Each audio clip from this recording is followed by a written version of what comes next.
Okay, so what we'll have to do is we'll have to share it with other students as well to get inputs from engineers and from science students and art students as well. So what we thought is we are recording this. We're going to share the link with other students to share their inputs. Yeah? Good afternoon, everyone, and thank you for your presence here. This is a very good afternoon to all the students out here, who is our DIM focus right now, and of course the panelists who have been there, done that, some of them entrepreneurs, some of them representing corporate companies. So, as you all know, we are here today to talk about the climate change and disaster risk reduction, and trust me, each one of you contribute a lot in a personal way also, which, of course, we all hope that in due course of time, this climate change that we're talking about is for the good, and for that to happen, we need all your help. At this onset, by the way, my name is Surya, and I'm representing TIE Bangalore. And I would like to actually thank the Department of Research and Information System for Developing Center, and of course, Dr. Pankaj Vashisht, who's come here all the way from Delhi. And the reason why they're all here is, the intent is to garner and to understand how do we combat the challenges that one is facing, not only today, but a decade from now, 2 decades from now, and so on and so forth. So thank you, sir, for doing this wonderful activity across multiple locations. And having said that, I would like to call upon Dr. Pankaj Vashisht to please do the honors. Thank you.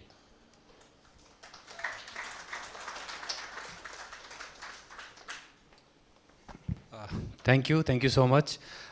First of all, I just want to inform you that the director from Ministry of Youth Affairs was supposed to be here, and he was supposed to give this introductory remark, but unfortunately he was caught up somewhere because of some urgent work at ministry. He was not able to come at last minute.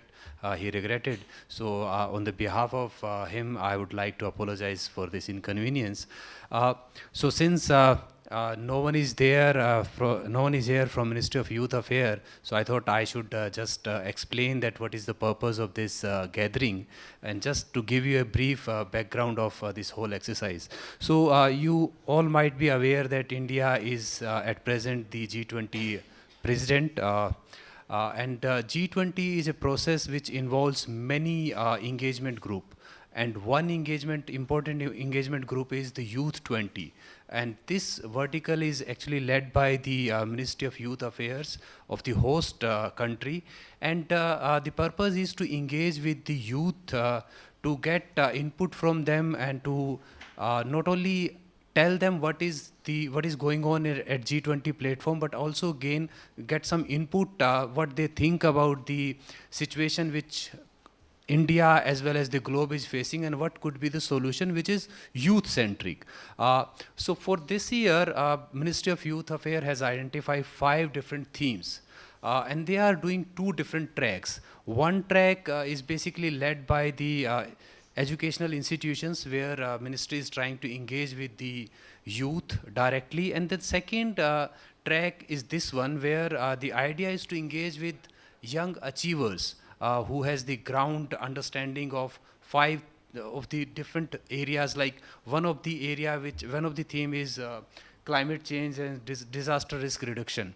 So the idea of this exercise is that we will brainstorm with the leading people who are working on this area, to gain some inputs which can finally go and become the part of final communique, which will be released in the month of August, when the final Youth 20 Summit will take place. And the idea of this whole exercise is, as you know, that last year the presidency was with Indonesia, this year it's with India, and next 2 years it's again going to be with developing country, South Africa and Brazil. And you know, G20 is a forum where presidencies can actually mold and shape the global narratives around the emerging challenges which globe is facing. So the idea of this exercise, because India is also closely working with the other forthcoming presidency, as well as it has worked closely with Indonesia. So the idea is to get input from the people who understand these issues, and then try to incorporate it into G20 process, and then work with the forthcoming presidencies to ensure that these particular themes and thinking which we are going to gain from you gets embedded into the process and something comes out. So the idea is twofold. One, government is looking for the suggestions which government of India can work upon and can adopt to mitigate some of the challenges which we are facing.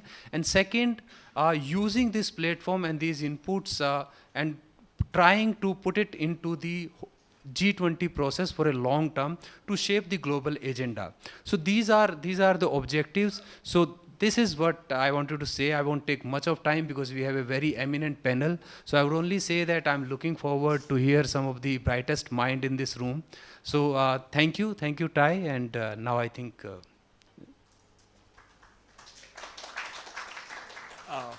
Thank you, Pankaj, for setting up the context and giving us more insight on what the roadmap is.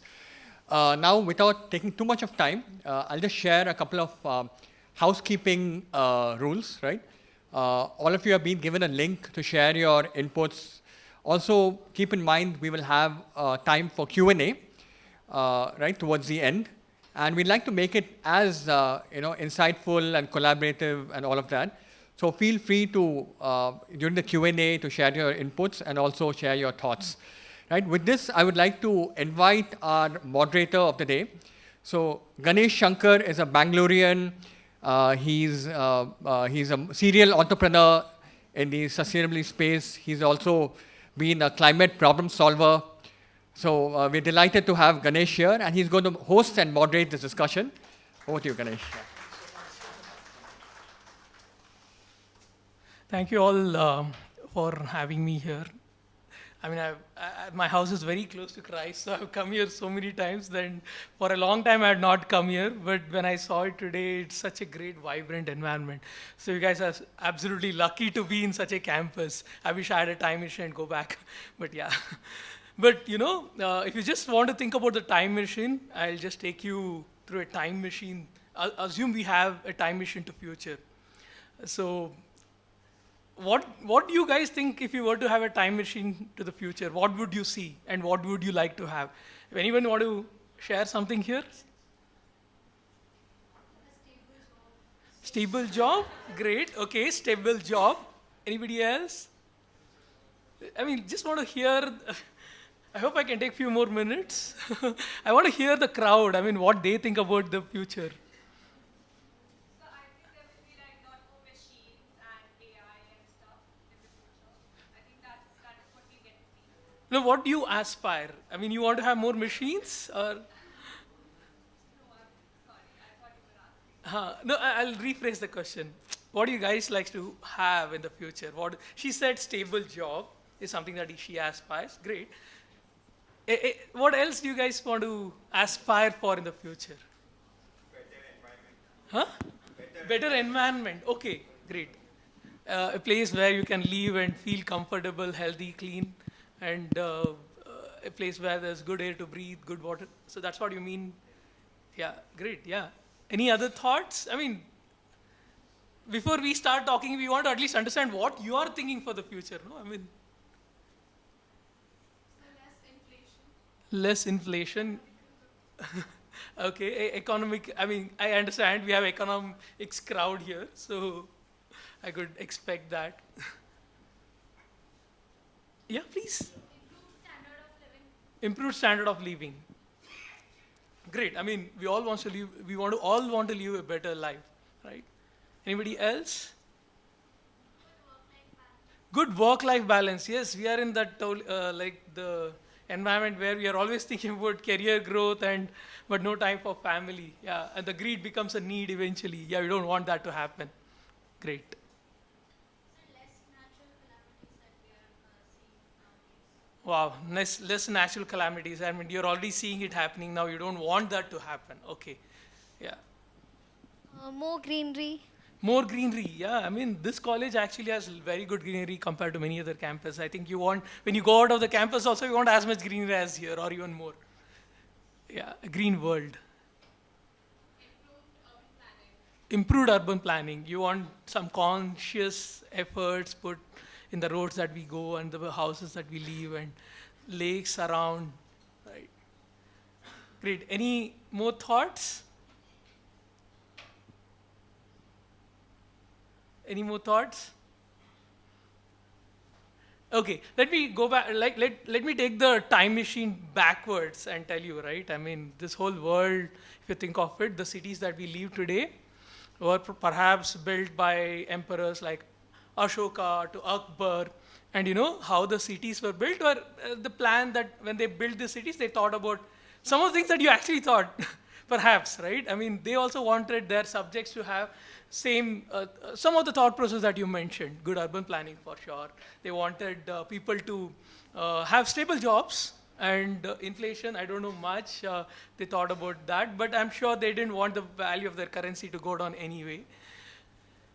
But there is a factor that has played a decisive role. Though the cities were built by Emperor Ashoka to Akbar and various other the planet has become warmer, right? I mean, the temperature of the planet has increased. So increasing the temperature of the planet has multifold effects, right? And I'm not a scientist in this space, so I can't tell you exactly what all happened, but I can tell you in my own personal experience on some things, on something on water. Earliest childhood when I was there, my father told there were more than 1,000 lakes in the city, Bangalore. And today we have a fraction of it, right? And earliest childhood, I remember we had a well at home. Water actually dried out of that well by the time I went to school. And so fortunately we got tap connection. And by the time I went to my middle school, my father had to construct a overhead tank because my father was taking affairs of the water at home at the time. By the time I went to my college, he also had to get a sump at home because water was not filling the overhead tank directly. And then later on when I went to do my master's, we also got one more tank at home, double tank. And today we even get water from tankers, right? So change in the way how I pursue water today is because, the way I see water is because of multiple aspects. One, of course, is rapid urbanization, but there is another wicked problem that is causing this. Climate change leads to change in precipitation, evapotranspiration, water cycle, right? Because of which today we get water from all the way from river Kaveri, around 150 kilometers. I've been told there is also a plan to get water all the way from Sharavati and from river Krishna by end of 2030. River Krishna is 500 kilometers. So imagine, it is coming at the cost of people there who deserve the water more than us because we took away our lakes, right? So, and at the same time, the warmer planet changes this water cycle because of which we don't have stable supply of water. And now we are talking about what will happen to the coming generation. We already see water on our table, so on bottles we can see that it will come on capsule. So water is one of the aspects of climate change. So think of health and various other aspects, whether it's in terms of how malaria would spread could increase because of a warmer planet. And India being a tropical country, it will have even more impact, right? So with this, I would like to say, I just wanted to give you a context that all that you are thinking about in the future that you want to have is also aligned with climate change. So that's an additional parameter that you might have to account. So most of the things that you want to do, whether in accounting or building computers or building anything, whatever you are wearing today, should be accounted with climate change because everything that you consume today indirectly affects the temperature of the planet. It only increases as you consume more. But can you consume it while considering climate as an important factor? So to do that, today we have eminent experts and I call them up to the, should we start now? Or you will take up the, no, I just want to end with this thing like, So would really like to be ready with questions. That's one thing I would request as the panel goes. And would love to engage even after the session as well and try to see how you want to be part of this solving the problem than being the part of the problem. Thanks so much. You can take a seat here.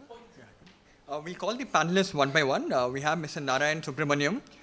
He's a CTO of, and he's into AI for sustainability and carbon emission reduction. A big hand for Mr. Narayan. Next, we have Indu Murthy. She's from C-STEP. She's the sector head for climate, environment, and sustainability. Next, we have Mr. Abhishek Ranjan. Mr. Abhishek Ranjan is the director and global head in sustainability ESG at Prilio, under 40 ESG leader. Then we have Dr. Lakshmi Santanam. She's the CEO, co-founder of RenCube. Lakshmi, yeah. Then we have Shazia Usman. She's the CEO and founder of Upcyclo, sustainability gifting for climate change. And we have our charter member, Ishita Sawant. She's the founder and CEO at Bangalore. Would you like to moderate the meeting? Yeah. Sorry. Yeah. Will they have a...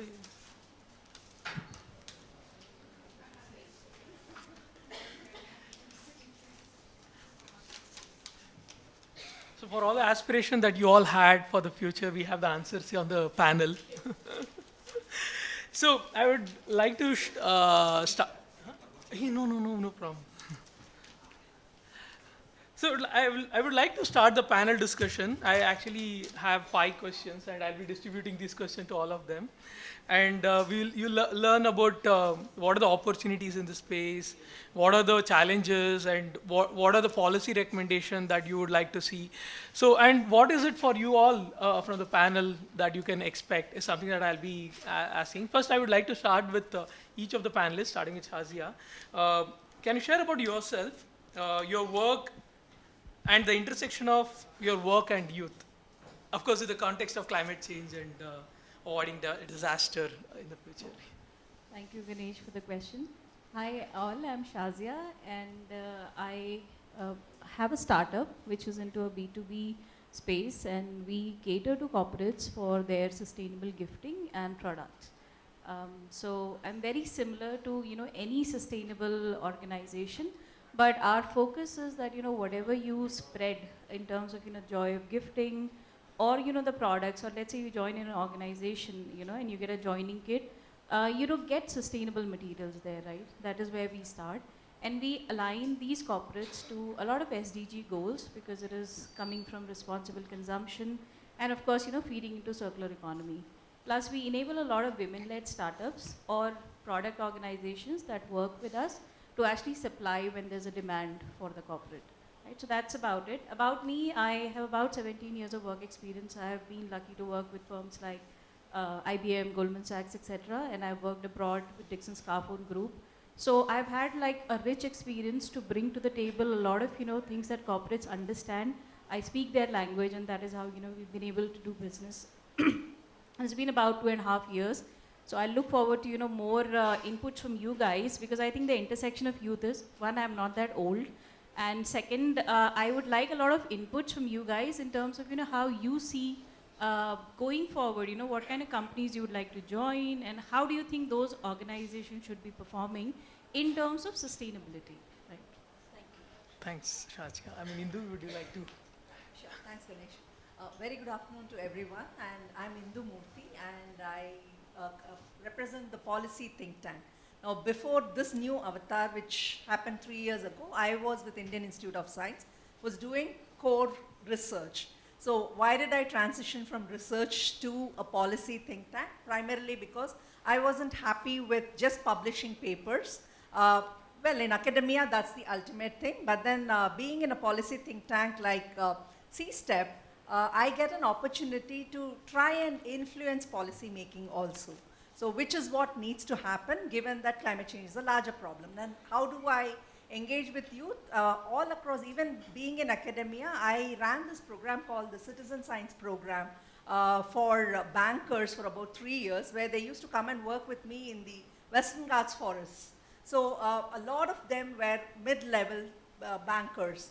So I take it as a success story primarily because a lot of them who came and did that 2-week program went back, quit their plush jobs, ended up taking up courses in environment or becoming part of a non-governmental organization because they felt they need to be the change makers. So that started at Indian Institute of Science, but then now at C-STEP, what we do is we do have the science and technology kind of events ongoing, where we constantly engage with youth through webinars, or we absolutely have internships that we offer to people from any field. Now that said, my team, Climate, Environment and Sustainability, is about 35 people on my team, and I have people ranging from 20-year-olds to 35-year-olds. So it's youth at the end of the day that we constantly engage in, and who are from various different spheres, right from engineering to economics to social sciences, natural sciences, management studies. So there is space for all in the sustainability story. Each one of us can do a bit, and we are trying to do that at C-STEP. Hi everyone, I'm Ishita Sawant and I'm the founder and CEO of Meola.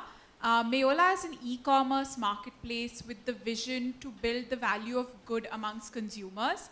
And in a twist to do that, we work with thousands of conscious or sustainable brands to connect them with the consumers.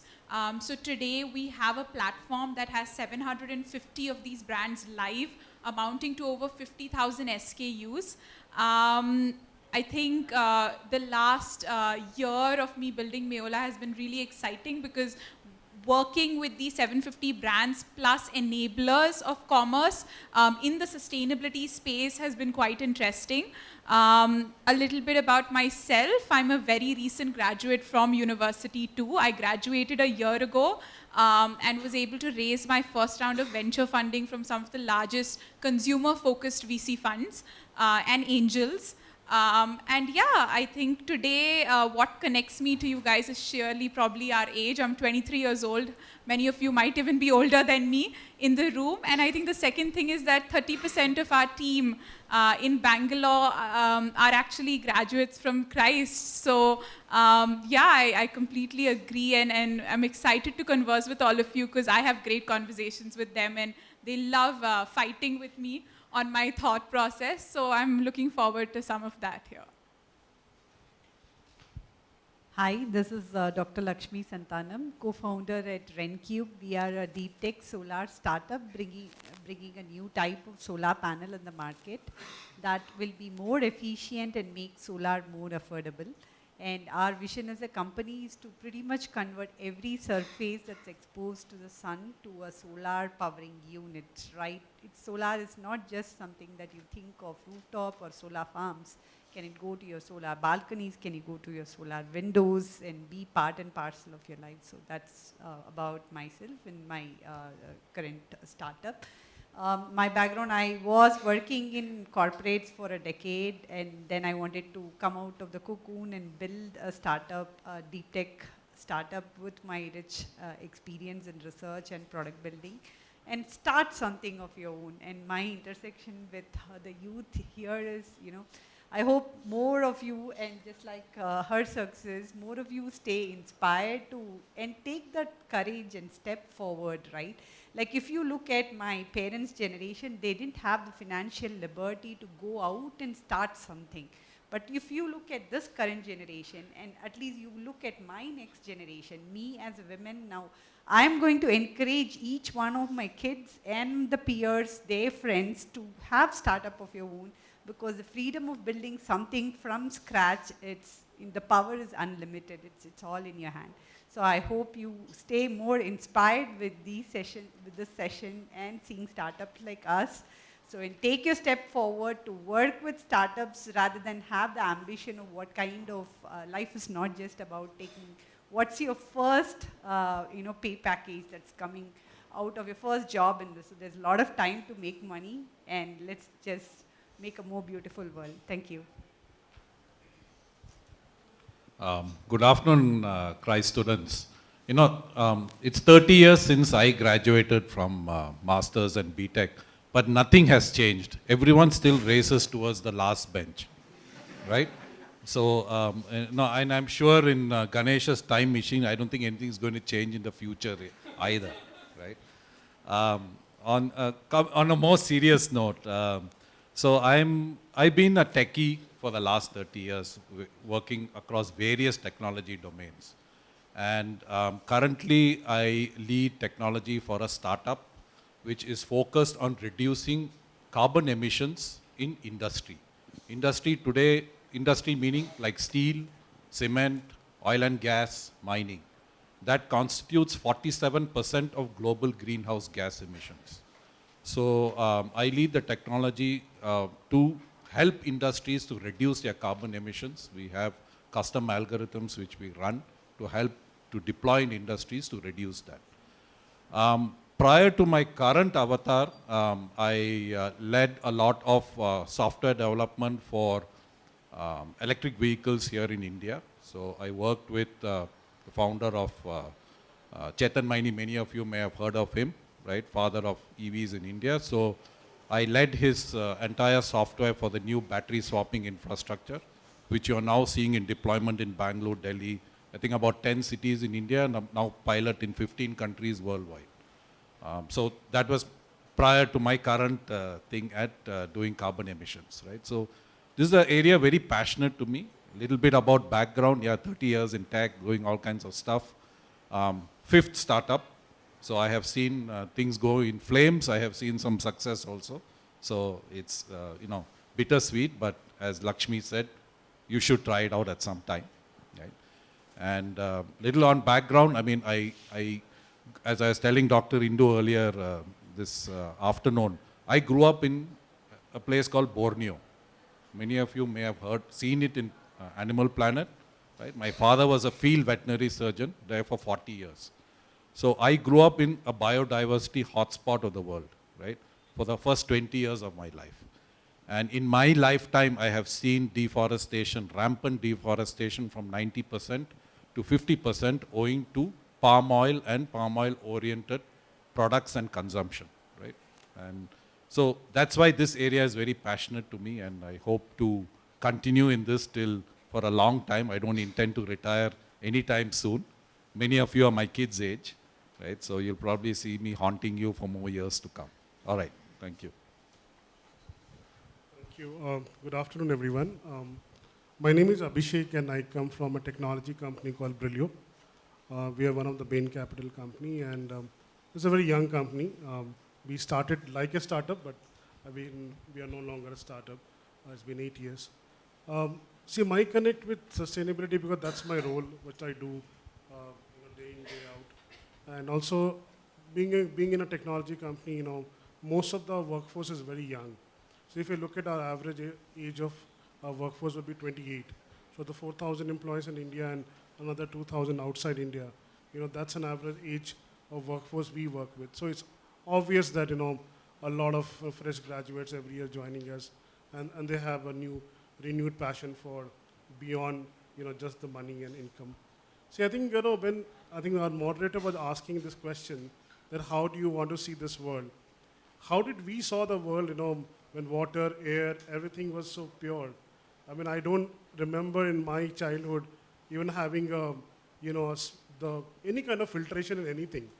So there was a tap water and you just drink from tap water. Nobody even questions. Nobody have even an iota of doubt. But I think the world is going to change, and I think every single thing what we're consuming for nature will be either taxed or, everything is taxed anyway except the air. I think air is probably the only one left. Probably will have air tax in the future. And coming to the journey of that, how I see, so for my first decade of my career, I was with IBM and Oracle doing marketing and doing business development and pretty much, running for growing the growth.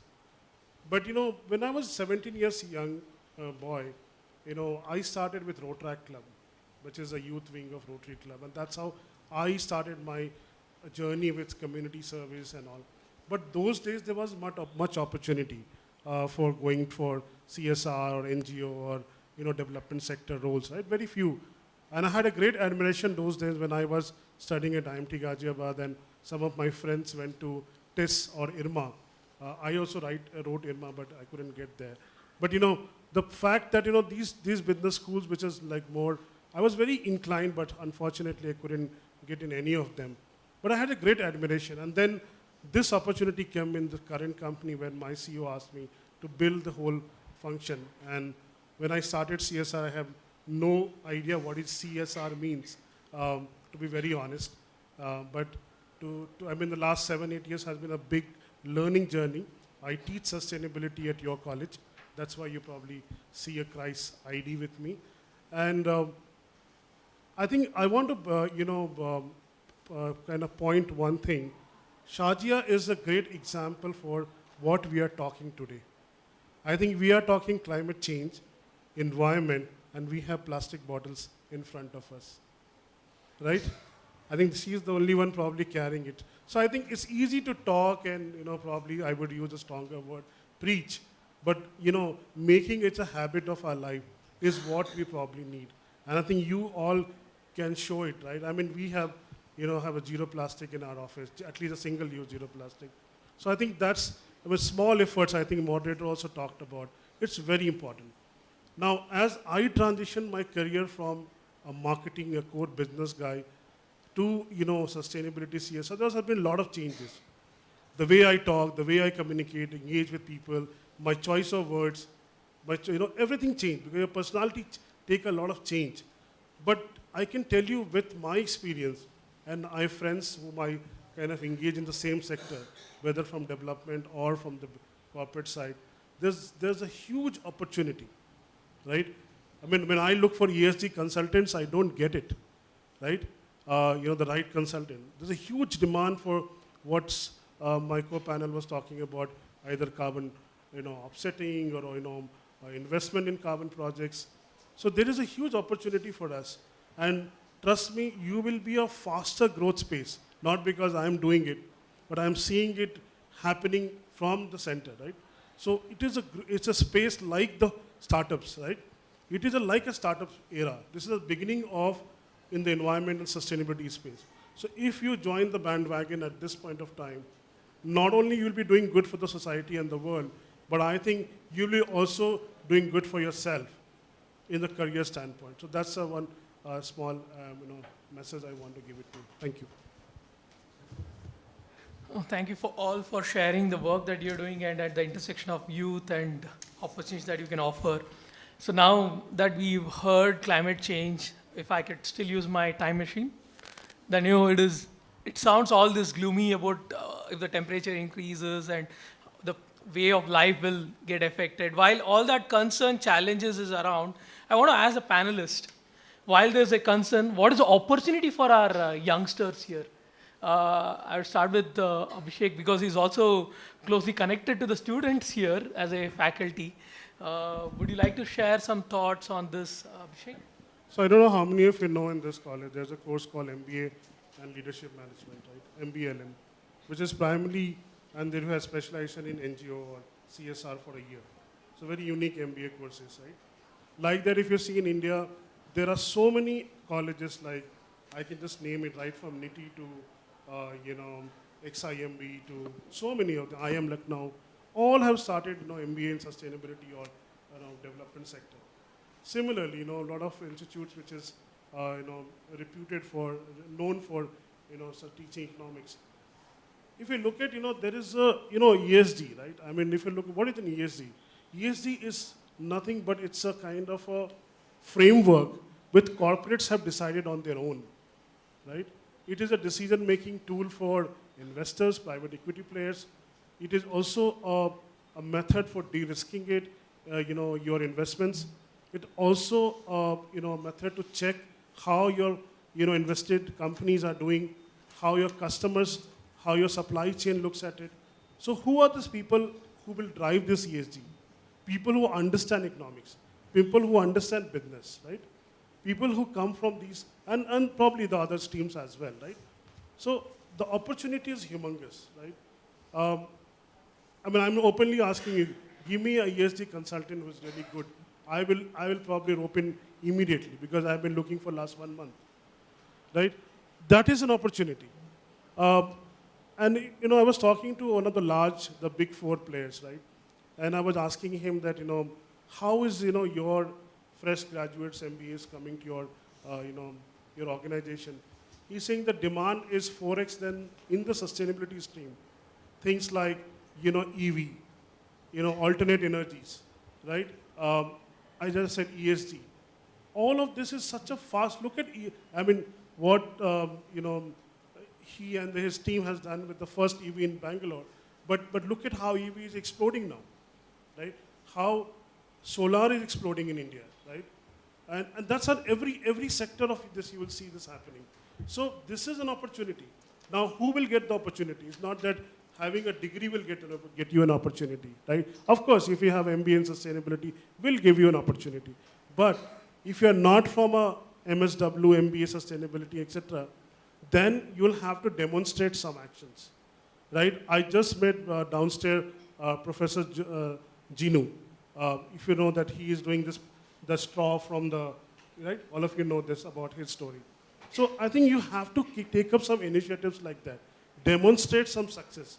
And when you have those demonstrated success along with you, and then whatever degrees you are following, I think you will have a great start in this career. And gone are the days when development sector or non-profits or CSR this side, their compensations or salaries are looked at, okay, oh, you are doing NGO work, why should you need to be paid well, right? And it's also because there's a lot of people moving from profit to non-profit. You just heard from my co-panelists that many of them in a profit, now they are doing non-profit.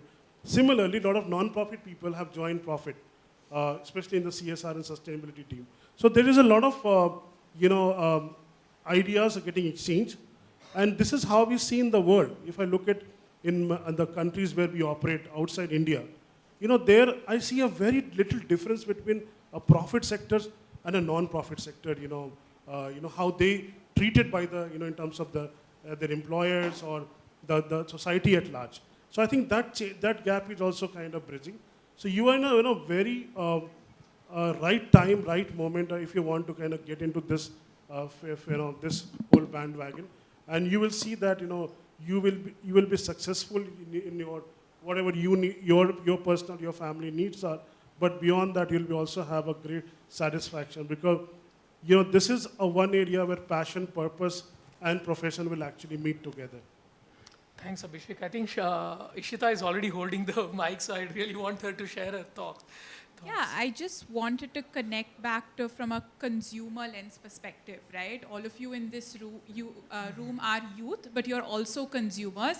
And at a ground level, similar to Shazia, there are a lot of changes that we can make on a daily basis. Over the last 4 months since Meola's launch, we have served about 1 lakh users, out of which 68% are a part of the Gen Z young millennial cohort. So they fall between 18 to 28 years of age. And we're seeing that audience is far more understanding in terms of the purpose-driven products that we're getting to them. That audience is also far more tech savvy. So whenever we do any kind of tech enhancement, they understand it very well.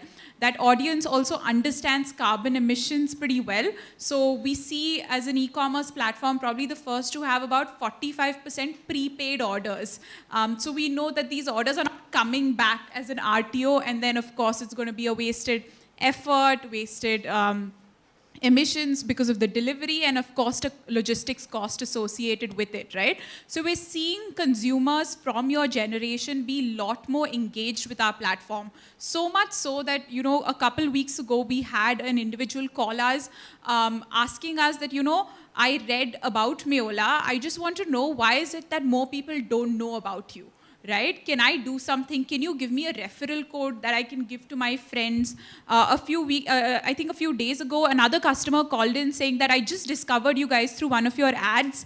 And, I've noticed one small change you can make in the UI UX flow to make this like much more easier to use, because I want people to use such a platform more. So I think the fact that we all come from conscious businesses, and I'm sure Shazia would agree, is that we get very naturally a lot more engagement engagement from our target audience. So just as consumers making a switch to a cleaner alternative, which we have a lot of today, right? I'm sure you guys have heard of Neiman's sneakers. I think they're doing a great job at creating impact at scale while keeping their customers happy, while being at a price point which our generation is good to spend on. So I think starting off, of course, if your passion develops there, it can become a career choice into the ESG space, CSR space, joining startups like ours or Shazia's or Lakshmi's. And of course, step one is just become consumers, conscious consumers, and shop from platforms like Meola. No, I mean, when I hear you, I feel, wow, what was I doing at the age of 23? Probably eating mud. Very energetic, yeah. Thanks, Ishita. I mean, Narayanan, sir, Narayanan, would you like to share some thought? Because I heard some of those thoughts yesterday. I want those to come out today. Yeah, sure. I think all of you are economic students, right? Tell me, if you were to just step back and look at climate change, global warming, etc., right? What do you think you need to know as economic students to be better at your job, better at your function, not now in 5 years, fast forward 10, 15 years from now, right? What is it that you think is missing in your curriculum? I mean, this is a question not just for economic students. I would request you to share the same question with your friends in engineering, computer science, be it any other field, right? The way that I look at this is, as economic students, you focus a lot, say, business model, canvas, corporate entrepreneurship, all kinds of things in your coursework, right? Or things. How much of emphasis is given on understanding the environmental capital on which economics is based off, right? How much of that is incorporated in your business models to make it holistic and in harmony with the environment, right? You cannot disassociate one from the other. So what I'm trying to bring about is that it's more than just jobs. It's obviously your passion and all kinds of other things. I think it's necessary in this coming future, right, that all of you become somewhat interdisciplinary in subject and content matter. Yes, you're specialists in economics, you're specialists, computer scientists or electrical engineers and so on and so forth. But there needs to be a conscious link and an understanding of what drives the environment, what drives the planet, what drives all these materials which we use to mine and manufacture stuff. That entire cycle needs to be understood at least at a high level by everyone. Then you can effectively participate and really cause transformation. So that's what I would encourage you as students, right, to really start thinking about. It's no longer just a job, right? I mean, if you are say you do a PhD in economics, you go join a firm which is focused on sustainable technologies, right? You got to live and breathe what that firm is really talking about, right? Simple things. Ganesh talked earlier in his opening remarks about water cycle. How many of us really understand the essence of water cycle, soil cycle, microbiome, and stuff like that? Do you think it's only limited to zoologists or botanists? No. I think everybody needs a basic understanding so that you develop a holistic picture of how your function, your profession fits into the entire gamut of environment, nature, health. Because without that, there is no raw material, there is no business, there is no economy. Economy is a man-made thing. Okay? We can't let a man-made thing dictate the environment. Environment and nature runs, it's a non-linear physical system which runs on its own. Right? You have to integrate your knowledge and understand that and make how it then makes sense from economics going forward. Okay, so that's important. Future things, I think he has talked about quite a bit of things, ESG, I mean, we have solar and things like that. I want you to fast forward, right? Few more things, even though you're economic students. 1.5 degrees warming, we are going to cross that. We are going to go easily to 3 to 4, okay? And this is not just a daily average temperature thing. This is global average temperature. Countries which are most impacted in the world are going to be India, China, Africa, and Southern Europe. India is landlocked by mountains. We cannot migrate anywhere. Okay? So as future students, in future businesses, when you think from an economics point of view, your metrics have to change. Right? What are the new things that people would need? In a growing country, we are already 1.4 billion people, right? As the planet warms, right? A bulk of our country lives in rural India, not urban. How do you cool? Simple things, cooling technologies at scale, right? Which reduces the overall energy footprint. How you're going to feed people, food yields, water management, right? Soil management, logistics, transportation, healthcare, vectors like what Ganesh talked about, right? There's going to be increasing diseases owing to the warming world. These are things that you're going to face in your future, right? And developing a holistic mindset is very important so that when you are using your professional knowledge and you marry it with everything else around, you become more complete, right? And become more effective and understanding. The current economic metrics may not make any more sense 5 or 10 years from now. Maybe some of you may have to think about that. What does it do in relation to the environment? So while you're absorbing wonderful curriculum here, challenge and question yourselves and question your faculty. I hope there's no faculty here who will get angry with me. But question that. What is it that we need to change going forward, right? So it's not just a responsibility for somebody to give you a job. You now really have to take the onus for yourselves because your future and you're the generation who's going to face a brunt of the climate-related issues. So please keep that in mind. I guess just like how we all know how to use the internet or a computer or phone, I think understanding climate should be as simple as that. Everybody should start looking into climate as a part of everything. I think that's what is Narayanan is also mentioning, and I would like Indu is already holding the mic to share. It's an extension of what Narayan said, so I thought it makes sense to come in. So see, the thing is, I think we need to understand that the climate change problem, yes, it is a problem, but it's definitely an opportunity. I'll come to the opportunity part of the story a little bit later. But just think about this. He said impacts, right? Now, migration is the largest scale impact that we're talking about. The air you breathe, to the soil that you grow food on, to the water that you drink, everything is getting impacted. And we have sectors of economy which are dependent on these they're all climate sensitive sectors. Now, given the climate sensitivity of these sectors, think about agriculture.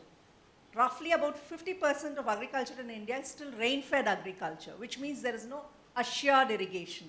With the kind of variability in rainfall that you see from year to year, please note I'm using the term variability and not climate change because to define something as change or climate change, it has to be an average. The trend has to be either increasing or decreasing at least for a minimum of 30 years, right? So year-to-year variations is general variability. So yes, for a long time, people pushed it under the carpet saying, this is natural variability. Why are we even talking about it?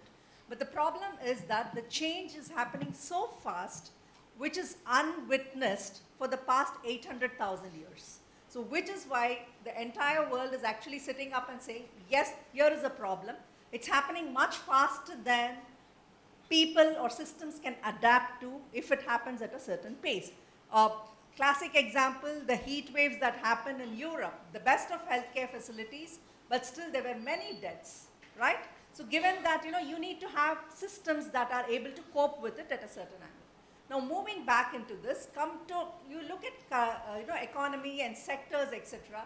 Think about agriculture. We are an agricultural country at the end of the day. Take Karnataka, 80% is still rain-fed, 70% is rain-fed agriculture. So economies are going to be impacted, and it's a chain, right? Food production is just one part of the story. But then there's the entire value chain that's going to be impacted.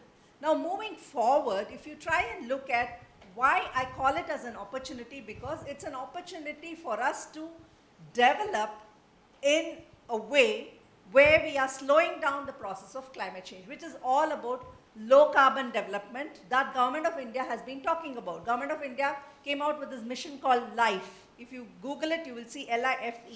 Now, these are ways to develop in a low carbon manner. Now, yes, there are aspirations as a developing country, but do we need to mimic the West?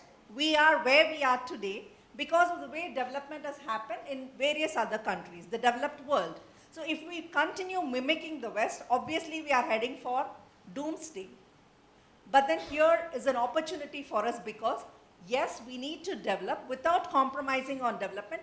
Can we find innovative ways of doing this?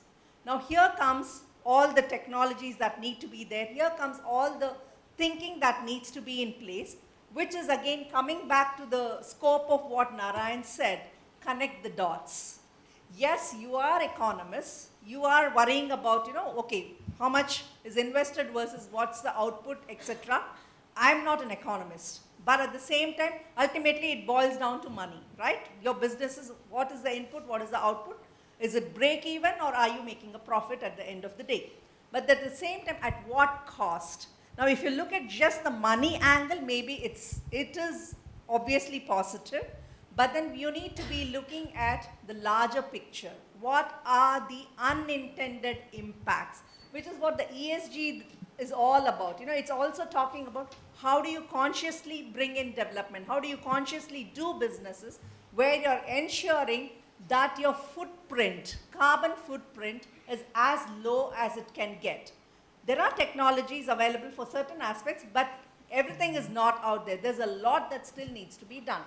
Now, moving back into the climate negotiations, or talking about how do you address the problem of climate change. One is cutting down emissions, right? EV is one example.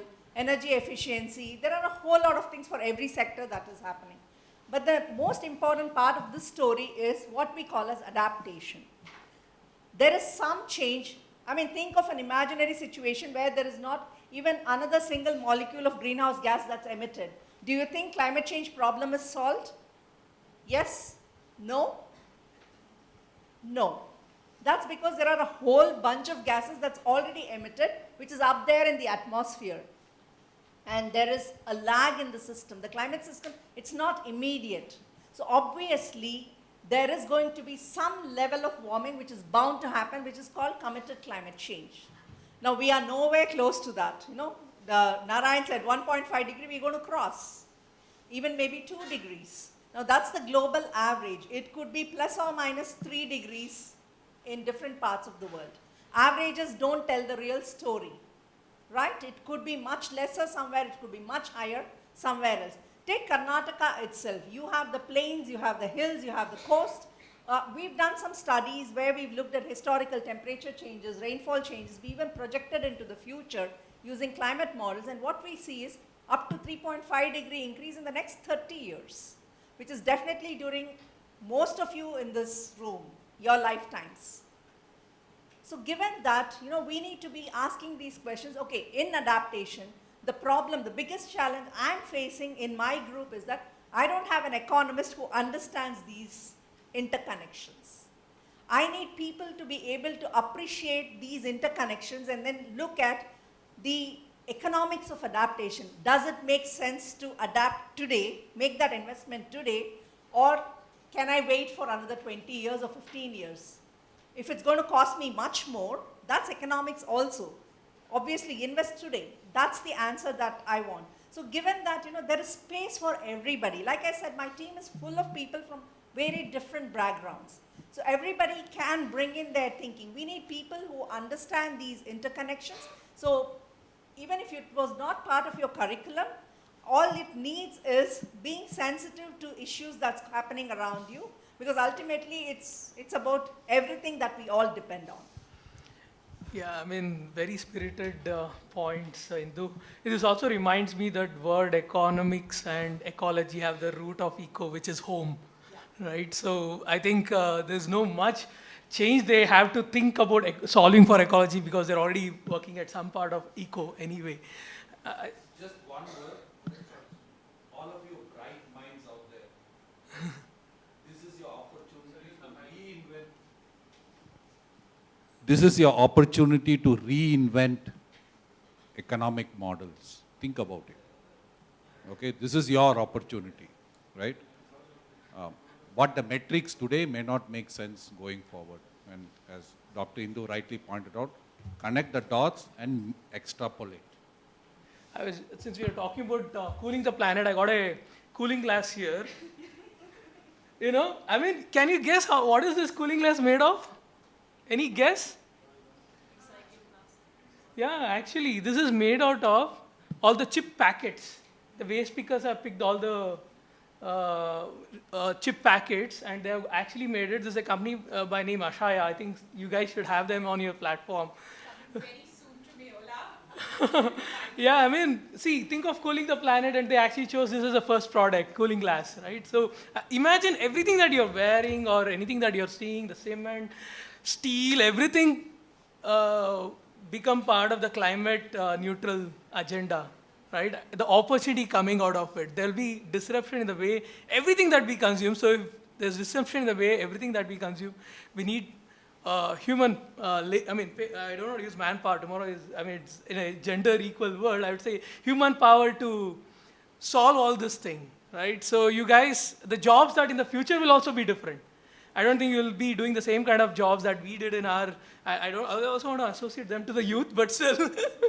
So yeah, I think running to the next question, see, I mean, while there is already a world that's set in and we want everybody to take up, a lot of them at least to take up a jobs in climate action and sustainability, and every job to have climate and sustainability in it, what are the nudge that government can create through policy intervention for our youth to take up this career path?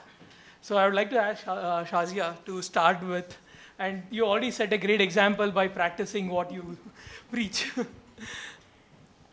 So I think a lot has been said, and I think we've kind of covered in terms of metrics, as Mr. Narayana said, that you guys will have to work on newer metrics because what works today may not work tomorrow. But I think some tips that I'd like to give is, let me ask, how many of you shop online every month for your clothing? Every month only these many shop? I bet there are more people, right? How many of you shop like maybe just like, for your necessities online once a month? Okay, how many of you actually have more than 30 pair of dresses in your wardrobe? See, so that means you shop more than once a month, right? If you have 30, do your math. So what I'm trying to say is that, you shop, but do you think while shopping that what happens to the other dresses that are kept there, that you don't fit in because you put on weight, or that you don't fit in because, I don't want to wear it, it's out of fashion? If you don't, today is the time to start, right? If you don't think, there are pre-loved platforms. So when you buy something, do that bit today, right? You buy something today, think about disposing something off at the right channel. That is where you feed into circular economy, right? Circular economy is not about big talks, right? It's about doing your bit today. You as a student have to think, what can I do? Tomorrow will come. There'll be future metrics, you will set up companies, you will do something. What is that you're doing today? Get your new guys, when you're joining Cross College, ask your faculty, don't give me lanyard of polyester, get me a canvas, get me a core, get me something that is sustainable. There are options available and there are cheaper. Sustainability does not come at additional cost, guys. I don't know how to break that myth. It is very difficult to say, but the number of PET bottles I'm going to buy for such sessions for the 30 days, I will buy 3 of these steel bottles and keep them here forever. And the metal is recyclable endlessly. So if you are trying to think, first think upcycling. How could you use, things? So if you have a campus, right, and there is so much of greenery out there, why don't you take a patch of a land, take the responsibility for it, grow something there, spend half an hour after your classes, do something there. I'm sure your faculties are going to be happy about it, right? So when it comes to policy, right, I think the government, right, in particular, need to subsidize a lot of raw materials that go into the making of these products, especially in the rural areas. If you see 80 to 90% in the rural areas are self-help women group or some NGOs working. What do they depend on to keep their engine running? They depend on a corporate money or some sort of grant to come to them. And they make things which are not even in demand, just because some endless product has been supplied to them. So I think the correction needed there is there needs to be a chain or a wheel that runs on its own. We don't need to look at corporate money only, because that's very easy CSR for any corporate to do. And I know coming from Goldman Sachs how much money we used to give. But it's more than building lakes, it's more than just giving money to NGO. It's about enabling them to do something that creates more demand eventually. Right? So make products that are good looking, make products that Gen Z can adopt, right? And repeat your clothing in different ways, I would say. Like the one I'm wearing is 7 years old. Thank God I still fit in this morning. Otherwise I was like wondering would I actually fit in, because I put on a lot of weight. But you have to repeat it, keep it safe if you love it. Otherwise go to a pre-love platform, buy something else for yourself.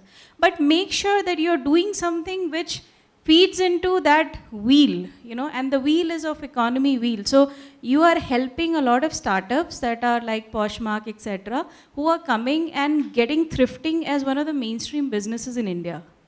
I don't know how many of you have traveled, but thrifting is so rampant in UK, US, etc., and people are very happy buying a Louis Vuitton or something else because they get it easy in thrifting stores, right? So why don't you do that? And create that community. I mean, Christ is a very big university, right? I have some interns from Christ that I had taken in the past, and I just get amazed, with the kind of, thought process people come with. So you have to reinvent, as, Mr. Ryan said, you have to reinvent, but think about what you can do today. And I'll end up by saying that, when you climb stairs, right, you don't think that you'll jump and go to the last step. You climb that flight one by one.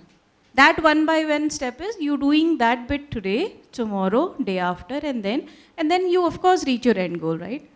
Yeah, thank you. Thanks, Shazia. I mean, definitely, I think you have given a thought for this, food for thought to all of them to start doing something in the campus. So it's immediate assignment for them. So Lakshmi, I see you holding the... Yeah. And sorry, and when you buy lanyard, just direct them to me, I'll give them. Yeah, I had few thoughts. This is coming from some of my interactions with the university, some of the deemed universities, where this was, of course, in engineering, where I see the change to how it was, 20 years back to how it is now, where, engineering courses, they are making it mandatory for encouraging the students to start exploring internship opportunities, right?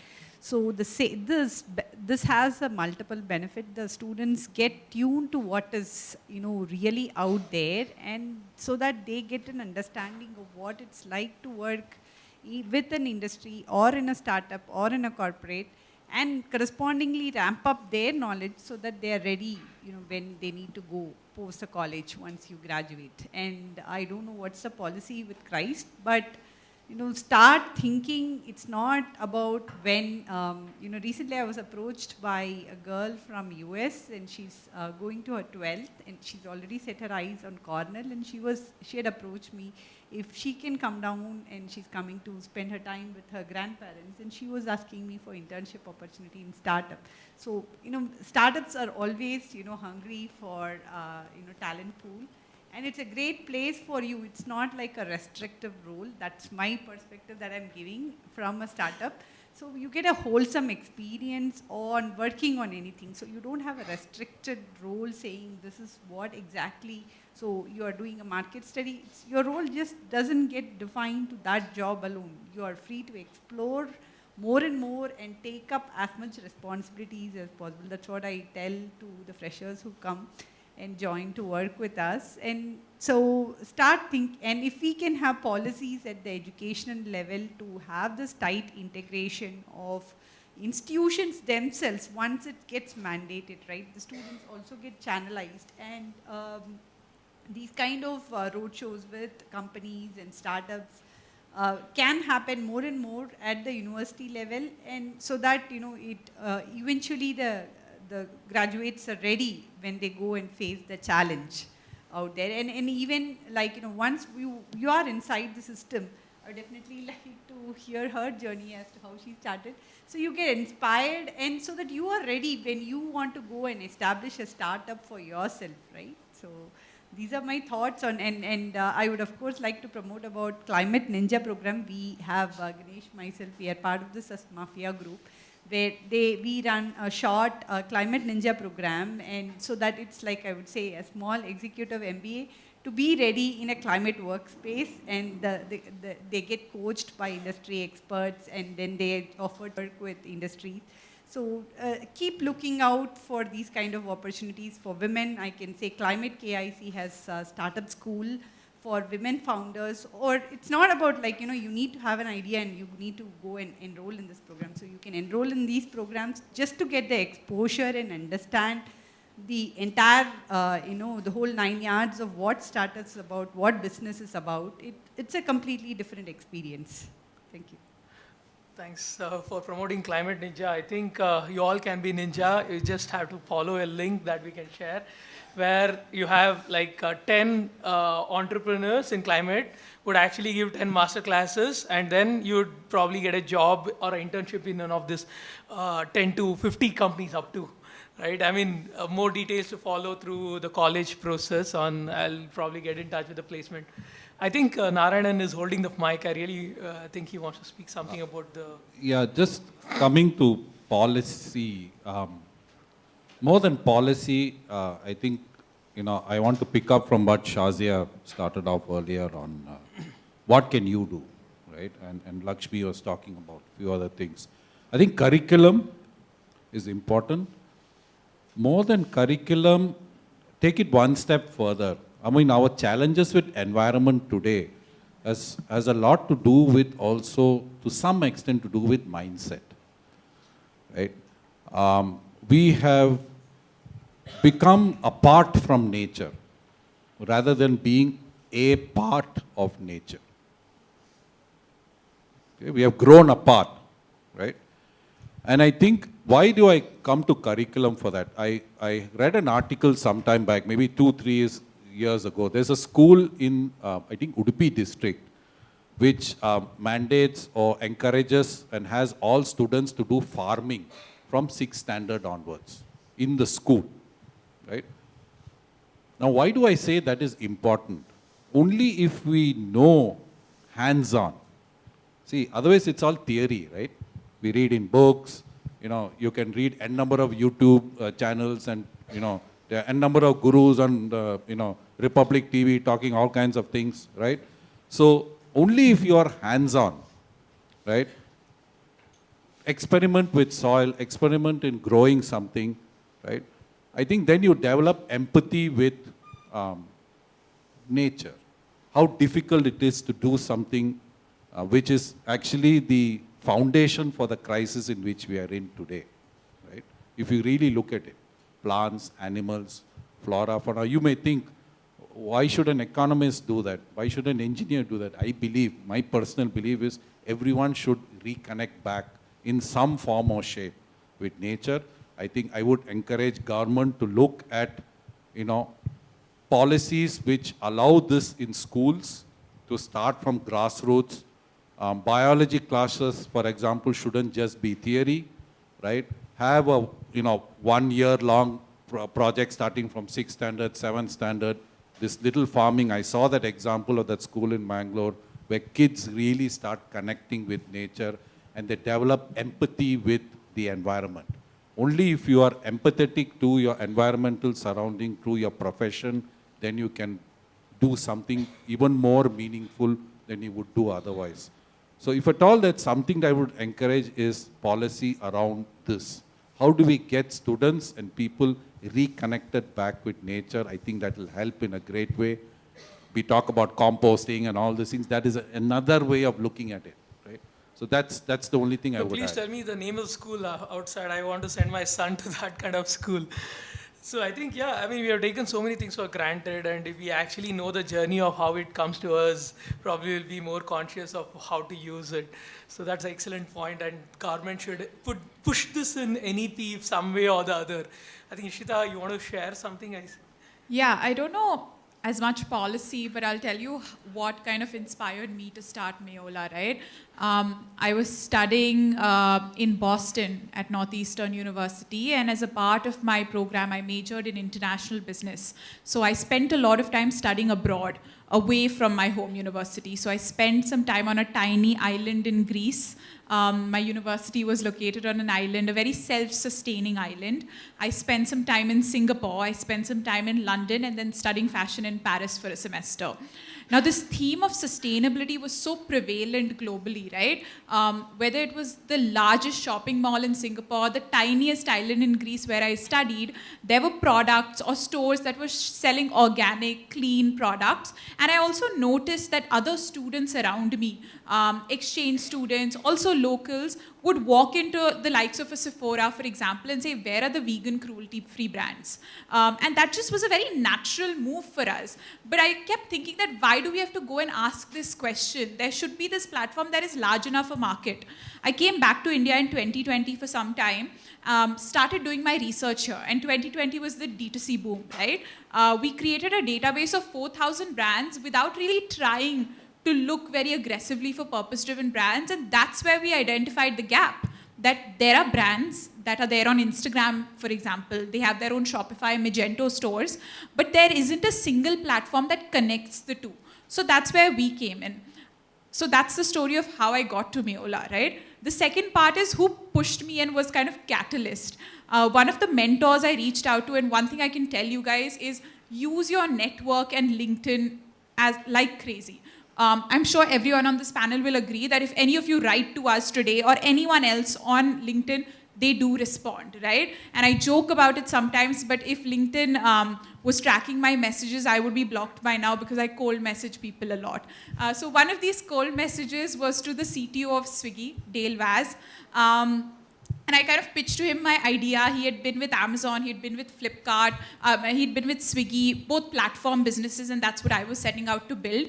And he was really interested in the idea. And I was like, really, you were a part of Amazon, and like, Swiggy is delivering coriander to my house in 15 minutes, right? So why would you really be interested in this? And he said, 20 years ago, I was working with Infosys in the New England area around Boston, and I built a product for them which basically gave a sustainability score to produce.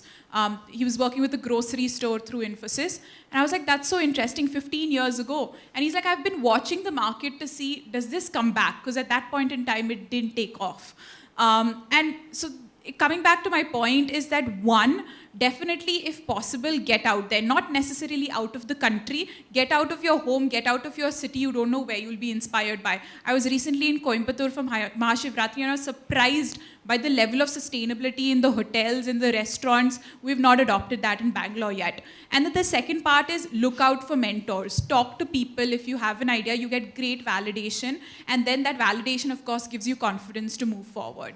So yeah, that's my 2 cents. I think this is a great masterclass for them to know how entrepreneurship is done. I mean, so folks, I think I'll come to the last question. Please start preparing for asking question to all the panelists right now. Tomorrow is World International Women's Day. International Women's Day is celebrated by all men and women because women has played an important role to all of us, right? So on this day, I would like to ask the panel, like, still we live in a male-dominated society. What significant role women can play in this climate action and sustainability? Who would like to take the question first? There is this famous saying, right? Like you educate a woman, you educate a family. The same thing holds good you educate one. The learnings for adoption of sustainability. So if it's like my mother who is imposing, I'm bound to follow it. I have no choice as I grow up. And then it just gets inculcated in you, right? And so that you go forward and be the best propaganda of whatever you have adopted. So that's my 2 cents. Very interesting. It starts from home, and mother is the key driver of choices at home. Yeah, please. So I think as women, I would say you need to be very bold. I think women are the best or the worst enemy of themselves because you hold yourself guilty all the time. Oh, I didn't do this, I didn't do that, and you know, XYZ. I have a child and I know that I have not seen her from 6:30 a.m. in the morning today, and I'll not see her until 10 p.m. today because I've got other assignments going. Yes, homework is necessary, but you know what? Let dads take the responsibility sometimes. I know you're not in that position yet, but I'm sure back at your home you'll have some responsibility to take. I'm not saying shy away or give it up, right? Plan it, organize yourself, but be very vocal when you don't want to do it. And don't take the load unnecessarily, because as women you're not going to achieve anything, no extra marks, okay, for doing that. You just get extra work to do. So get your support system in place. A lot of people ask me, how do you do it? I'm like, I've got 2 maids, I invest in them. They need advance, I give them. They can't leave me and go. And I have trained them so well that, you know, I know my daughter will take her permission before she takes mine to call. So, you know, she knows how, she's been conditioned to do that, right? So I will rather, you know, put my money where the work is coming to me, right? And yeah, I am the one who gets listened at home because no one else pays them, you know, so I get, you know, that benefit. So I think as women, you're more empathetic, but you need to be bolder. When I say bolder, you also have to be very pragmatic. You know, when you're needed, you have to do something, right? But don't think that your career or your aspiration should take a backseat because of any goddamn thing, you know, whatever it is. You have to take that as your priority, because when you look back, kids go, you know, like, I'm sure she is a study abroad, so her mother would be like, you know, wondering, okay, I've left my daughter so early and stuff like that. I have been brought up in boarding school. And, you know, that vacuum that mother feels after some time is huge, right? So they should have something to work on, right? I would say inspire your mothers. If they're not working, make them do something, you know. Entrepreneurship can start at the age of 85 also. It's not a problem. So that's my 2 cents. Thank you. Yeah. I'm going to talk about climate action space and women primarily. But before that, just my little bit on the policy aspect as well, given that I do represent a policy think tank. I would think, you know, of course, education awareness, yes, is a must. But I think a platform for youth voices to be heard, where there is a lot of consultation that happens, including on the policies. Now, the climate lens needs to be there, but then the youth lens also needs to be there in the policies that are being formulated. I think that is a very important step to make sure that the voices are heard.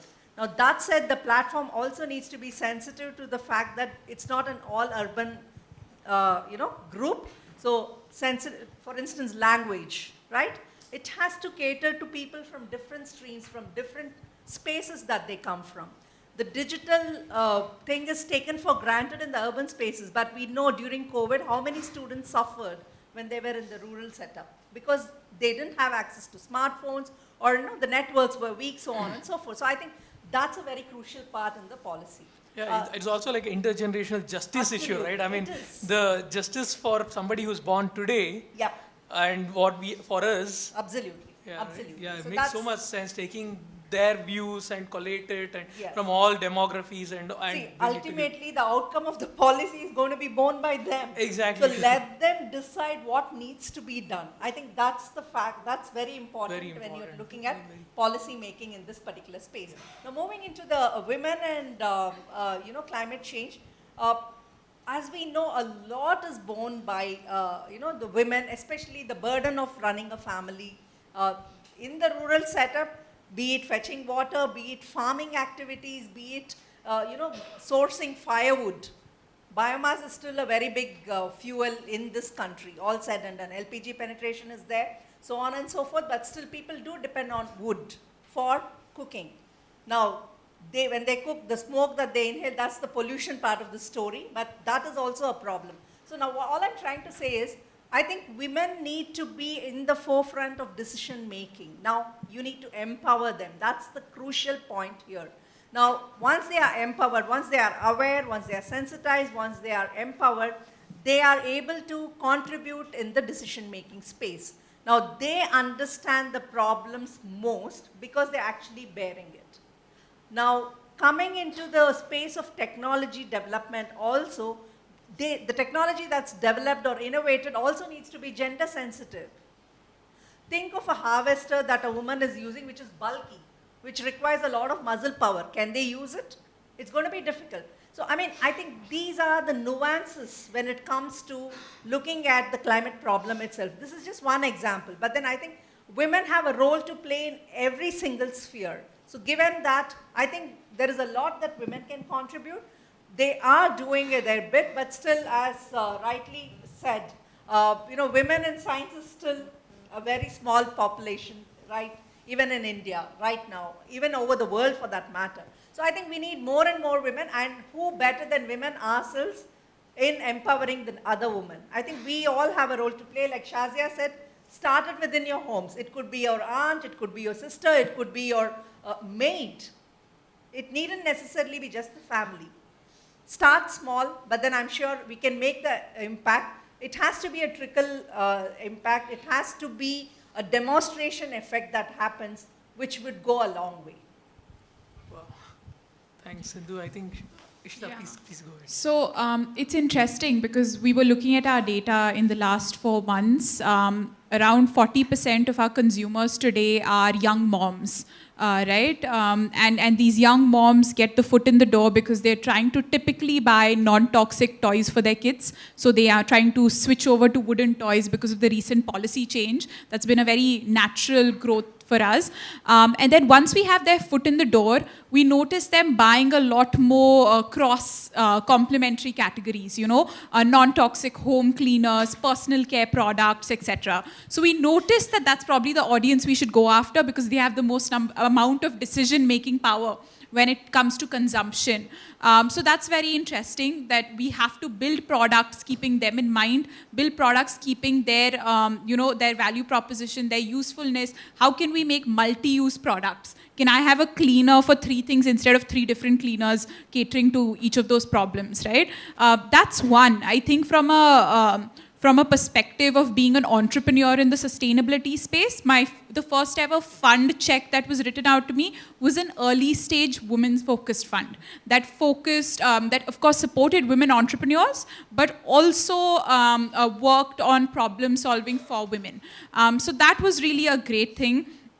Tomorrow, in fact, and I have to leave in a few minutes, I'm speaking at a Women's Day event that's hosted by She Capital, which is again a growth stage fund for women entrepreneurs. And it's being hosted in the Middle East, right? So a lot of things changing there from what it was before. But I think overall, a lot of decision making is coming into the hands of women, whether it comes to capital or it comes to consumption decisions. So we really have to keep that in mind while building out. And we're not necessarily building out for just one kind of segment in the society now. Yeah, but very interesting stats on how young mothers are. I mean, this is something that I can see at my home as well. So, Narayanan, you have a thought? Very quick. I think you are running short on time as well. So, just picking up on Dr. Indu's point, empowerment, right? Extremely valid. But the question also remains, what are we doing to the men to help adjust to empowered women? See, empowerment of women very important. We must do it. But what are we as men doing in changing ourselves to help empowered women and to adjust to that? Because you still see around in society, how much ever we try to empower women, right? The same evils still perpetuate, right? So there has to be a change on other side also. And this whole thing about climate, climate action, disaster, and so on and so forth, we must not forget that there is also a huge thing called climate justice.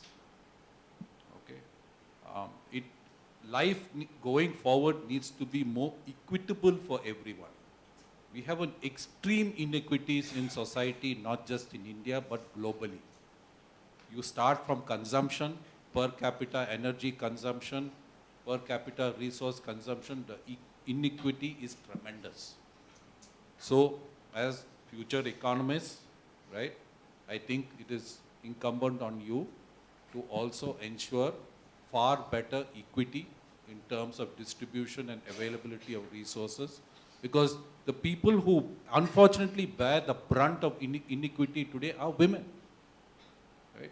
If you take refugee migrations today, you are seeing it on TV, the brunt is borne by women. The exact same thing is going to happen when we have climate-related or climate-forced migrations, right? Which is already happening in Africa and certain parts of Central Africa today, right? So, so think about all these things. Women are primarily equipped with a lot more empathy and compassion. There is no doubt about that, right?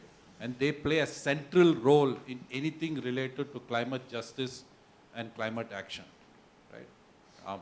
So as men, and and we should not just have men, women. We have equity means all genders, right? And we have to really focus on what we are going to do with respect to ensuring that that space for empowerment is created and allowed. If I may say so, allowed is not even the right word, right? By the other genders, so to speak, right? Otherwise, it's only going to be up to a point.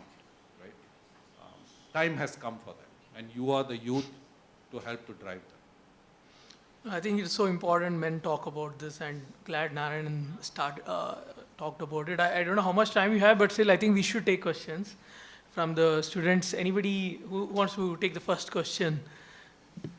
Who want to rather ask the first question, I mean.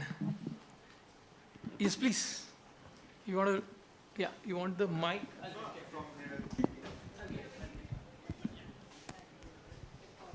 Yeah, so it was a very great session.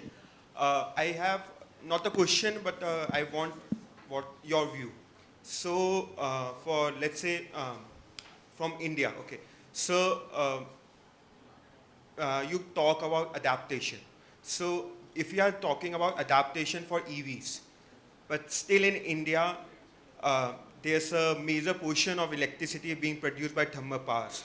Over the years, the power plants for thermal has been increasing. And so personally, what I feel is that there has been a disconnect between what government want and what the action they are taking. So what are your views? You touched on power, I'll take this first. So just to give you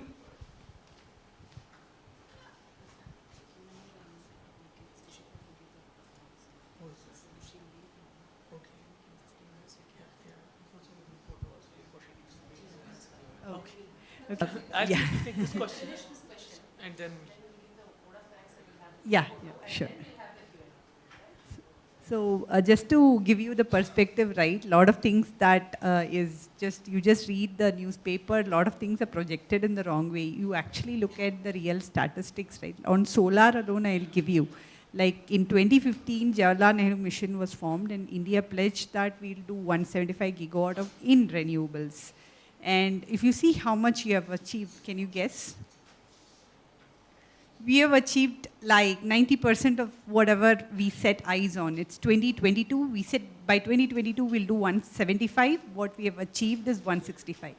And the power of solar, today cumulatively, historically, we have added 65 gigawatt. And just in 1 year, how much India has added is 10 gigawatt in 1 year. Okay, so today we are telling in renewables will be 175 by 2030. So a part about going towards renewable path is also related to this climate change, the climate pledge that India has done by 2070 we'll achieve.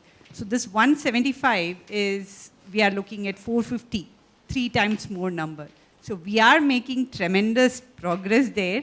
It's just that a lot of data gets mitigated, and it's always the picture that we are just we are no longer that developing nation. We have been the change makers in a lot of areas. So just can I just a minute?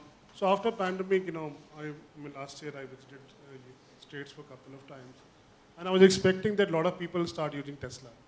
Right? That's what my perception. But actually, when I went to office, nobody was using, in my office, nobody was using Tesla. The reason was, it's not a great looking car. I mean, the choice is that, right? So the point is that, look at the EV systems in India. I'm not expert, but I'm talking from a consumer standpoint. I'm in the midst of changing my car, and I'm kind of exploring few cars. Now, the charging stations is the one issue. There are a couple of other pricing issues, another issue, right? Now look at what it has done. Today, the big manufacturers are stopped making diesel cars, which is an effect of this all change happening from the government itself, right? And it is a process, right? As I said, it's not in the US also that every second or third car is Tesla, right? I saw more student driving Tesla than the actual people who are working in tech companies, right? Because students, I think they get some discount and other things, right? So, and they also use for Uber and other. So it is a process which in my mind will take, like any other thing which you've seen in this world changing, right? It's not going to be happen, right? But yeah, as you rightly said, that India is a very coal-based, thermal power-based, So it may solve the problem of those cities, like Bangalore or Delhi has a lot of pollutions, right? So it may, but if you look at overall India or overall world, I think it's not that it's going to be a huge reduction. There's still a lot of emissions from even the EV cars, for matter, right? So you have to look in the perspective. So interest of time. I'll answer your question after. So since yeah. No, we'll continue the Q&A. We, as per the schedule, we would like to have the vote of thanks, and then we'll have a group photo, and then we'll continue the question and answer. Yeah, so I'm so sorry that I've had to cut your Q&A session short for now.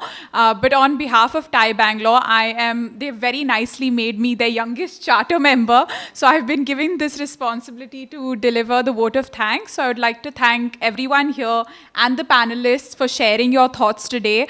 I think huge learning opportunity for me. I thought I was well researched getting into this industry and this business. Definitely a lot to learn. And I think from the students' perspective, right, I'm really upset I'm missing out on the questions, but I'm sure there are going to be some great questions raised that question a lot of our thought process, and that's what we're always out here for, right? How can the youth kind of come out, question the status quo, and help us kind of reimagine the future and how we're doing things today. So thank you so much, everyone, for being here. Thank you, sir, for coming all the way from Delhi. And yeah, with that, I'm signing off. We'll probably take a quick picture. Yeah.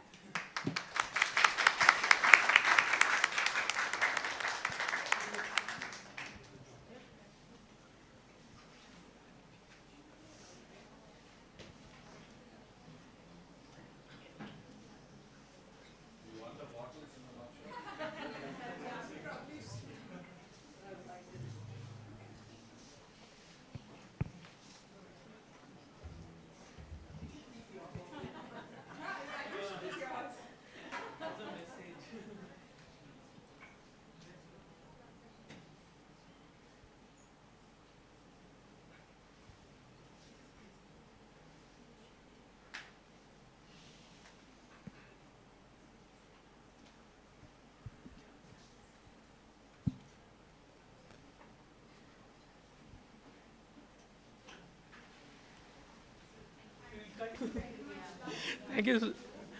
You can share the picture. Yeah. Yeah.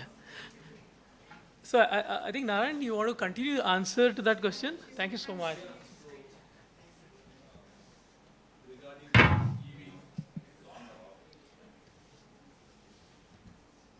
Hopefully on. Yeah, okay. All right. So I think you had a question, EVs, the power grids used to power this and so on and so forth, right? I mean, if you could just rephrase your question just in 1 minute again, one more time. Basically what I meant is like, so what I meant like, there's a disconnect between the government policies and action. So what I was saying that there are EVs, but the electricity produced are being majorly from thermal powers.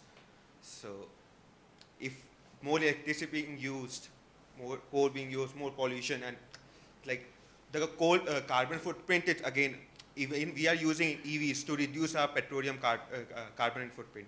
But in an indirect way, it is being increased by the thermal plants. So that's So let me put my perspective in a different way, okay? You're assuming that the growth in thermal and coal production is only to serve the EV market, okay? So first thing, right? That's not necessarily true, right? I think Lakshmi pointed out the gigawatt capacity being built out in solar. The second thing is very important to understand. Per unit energy, an electric vehicle is 6 times more efficient than a fossil fuel vehicle.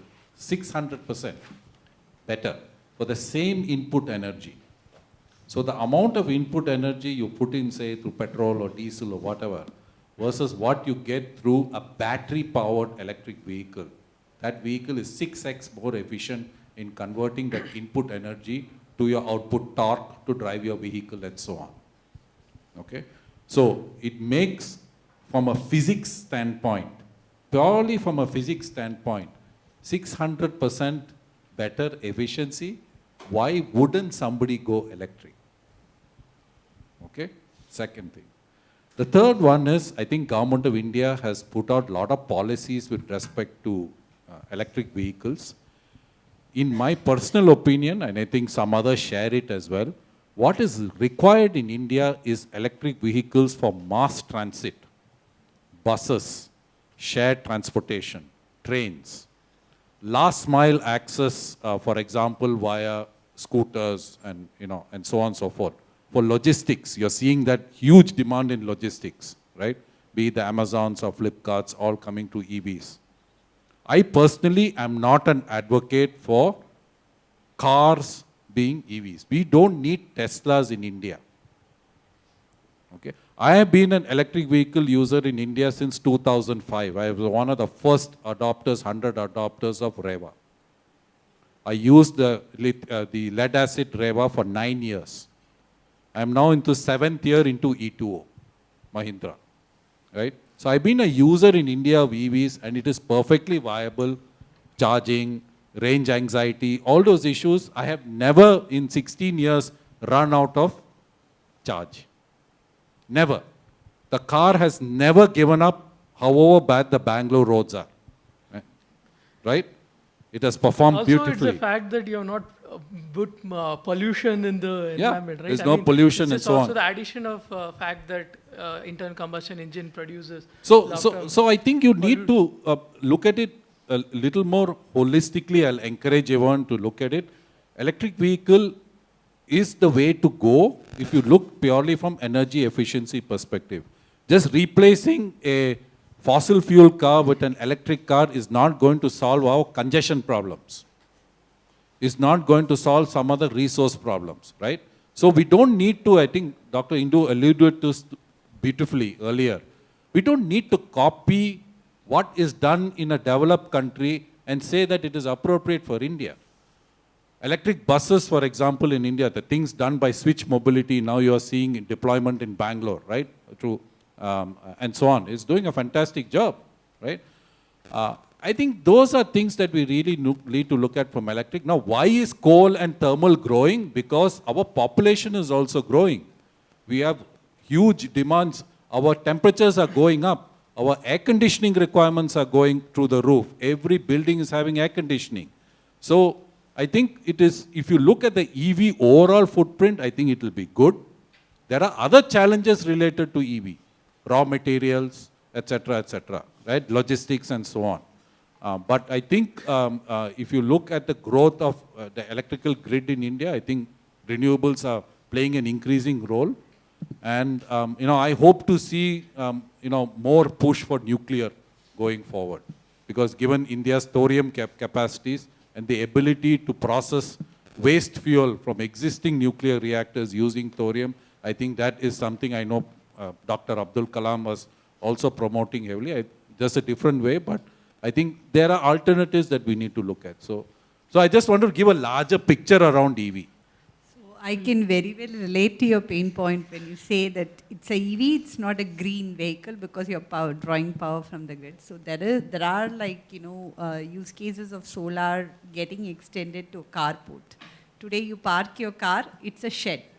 But why just have a shed? The same thing can also be a solar canopy, and that power that is going to fall on the panels can power up your EV car, right? So these things are coming up. We should be seeing it in the next decade, all these technologies coming to change our world. I think also the labs in the rooftop solar. I think the rooftop solar should take up a lot more than Yeah, no, so my question is why just think of roof as solar? So roof as solar has already happened. We've seen the change. No, I'm saying we have seen a lot of utility scale, but it's so time that we should push C-Step is doing a good work on having the LiDAR images, and so I think it's. Please. There's one more angle that I want. You said government is promoting thermal power. That was also one of your concerns, as you voiced rightly. But I think what we need to be aware of is that there are lives and livelihoods dependent on those coal plants that are operating today. If it shuts down, that 100,000 population that's dependent on these several thousands, what are they going to do? It's unskilled labor, much of it. So I think, the transition is going to be difficult, which is why, you can't take a policy decision to shut down everything overnight. We need to go slow on it. This was one of the points of contention in the global negotiations also. Let's not get into that, but the thing is, we need to be aware of these things when we think about all the issues that we are talking about. Yeah, I think a pragmatic approach towards clean energy. Yeah. Of course, any question? I'm sure you should. Oh, yeah, please. Thank you, panelists, for being here and giving us your insights. I am slightly louder. Yes. Am I audible, sir? Yes. So the first point just wanted to add on was, as ma'am said about solar panels, one of my friend is constructing house towards Kothno side and he's putting solar panel on the roof. And he was excited because his friend did that and he was actually generating more electricity than his entire household was using, and now he's selling it to the government, the extra electricity generated. And he was getting it a very cost efficient way. So I think it's something that maybe in line we'll also adapt. Now, for the brevity of time, I want to put across two things for the panel to reflect on. The first point is one of my business analyst friends here in Bangalore. He was working with a venture capitalist firm investing into EVs and of the like. And he said that one of the issues that is going to upcome is that the electricity grid in the city is very Byzantine and arcane, that it may not be able to put up with the increasing electricity consumption that's going to come up with electric vehicles. And he was saying that we've been sold a very like a utopian picture that you buy scooters, power stations will come up and everything is going to run smoothly. But he was pointing out that the electric grid within the city is not, or within India generally, is not up to the mark to meet the upcoming demand. So I would like to hear your expert take on that. And the other one is something that we have heard across, that the carbon footprint that is offset by electric vehicles during their lifetime is not actually offset because of the mining that happens for lithium batteries and the ores and the pollution that they generate. So it is argued that, again, it's not a very clean picture that comes with electric batteries. So what would be your response to that as well? So on these two thoughts. Yeah, who would like to take the... All right. So your question regarding the grids, right? That is why I have my opinion that we do not need a society or city full of cars. What does a car need? 50 to 60 kilowatt hour battery minimum. What does a two-wheeler need? 1.5 kilowatt hour battery. Okay? So just look at the comparison between the two. Look at electric buses, right, which are running on 600 volt batteries today, right? That is why India needs to focus on mass transit EV and last mile access EV. Okay? So scooters, rakes, etc., to your metro stations powered by electric, or to your bus stations and so on. If we just adopt Tesla model or California model in Bangalore, we will, in my opinion, fail. Okay, the grids may not necessarily be designed for that. It is potentially a fact, right? So that is why we have to think what is appropriate for our country. right? And regarding the carbon emissions related to mining, etc., yes, I think it needs to be quantified. All this is dependent on who does the study. Okay? If you ask a study, you have to look at the study and see who sponsored that study. Was it an oil and gas company? Okay? And the same is true from the other side. I'm not saying that it is utopian on either side. You really have to understand who is funding this stuff. Okay? Yes, there are issues related to mining.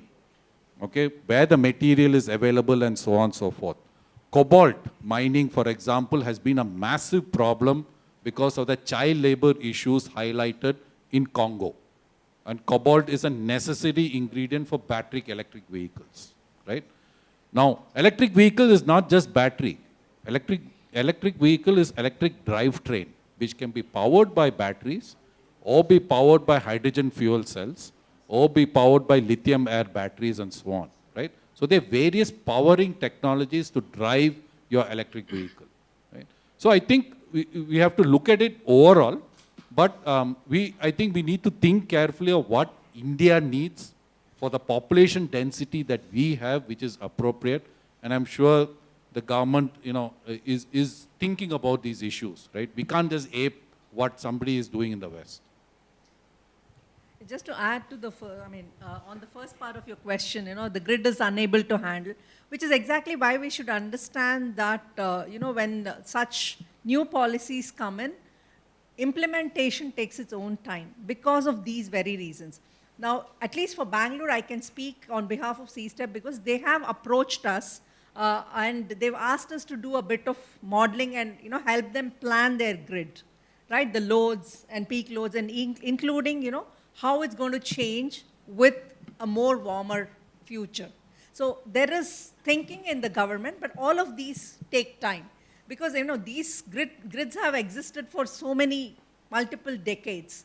You can't just make the switch immediately. So there's a whole lot of thinking and planning that needs to go in, so which is why well-meaning policies can be there, but then the implementation, there are hurdles which can be crossed with time. So I think there is a bit of balance that has to happen, and of course, we also need to be conscious of the fact, do we really need to implement it that big in the way that we think it has to be implemented, or does it make sense to work with what we have, but at the same time come up with a mix of options rather than putting all eggs in one basket? Also, I have one question on that regard. Even if 50% of our vehicles on the road is switched to EV, what is that percentage of electricity compared to the overall electricity supplied by, say, BESCOM? Right? It might be not so big also, right? I mean, to actually be too worried about. So that number is also very important. Once we have this number, because the electricity consumed in many other places for various other, probably is more than 95%. I don't know the number. So maybe... I don't know the number. That is why India's pioneering effort and the recent policies in battery swapping technology is extremely important. Okay? Because battery swapping allows you to charge, okay, in a centralized place. If you go to many Indian Oil bunks today, you will find Sun Mobilities, which is the product that I worked on, the battery swapping solution, where concentrated energy grid can be there, right? You don't need to distribute it to every home. So it becomes battery as a service which you take and put in and replace when it's depleted. That is a pioneering model, first started out in Taiwan. Now you'll finding it exploding everywhere in the world, especially by traditional EV manufacturers who said that does not make sense. India really started pushing towards it, and you'll find an explosion of battery swapping solutions now in the last 2 years. And also, I think the batteries can act like a stabilization for the grid. I think in Delhi, I know 5% of their energy variation is supported through battery. And I know a company by name Sheru, I don't know if you guys have heard, Ankit Mittal. He actually says that that battery as a service model that they have developed is something that stabilizes whole of Delhi grid. Yeah. We'll move to the next question. Yeah, please. Good afternoon to all. Firstly, thank you so much for this enlightening session. So very recently, the finance minister passed the budget for the upcoming fiscal year, and they had raised several points regarding the issues related to development. But one of the most striking features was there was hardly any mention about climate change. Like they did mention about green growth and having net zero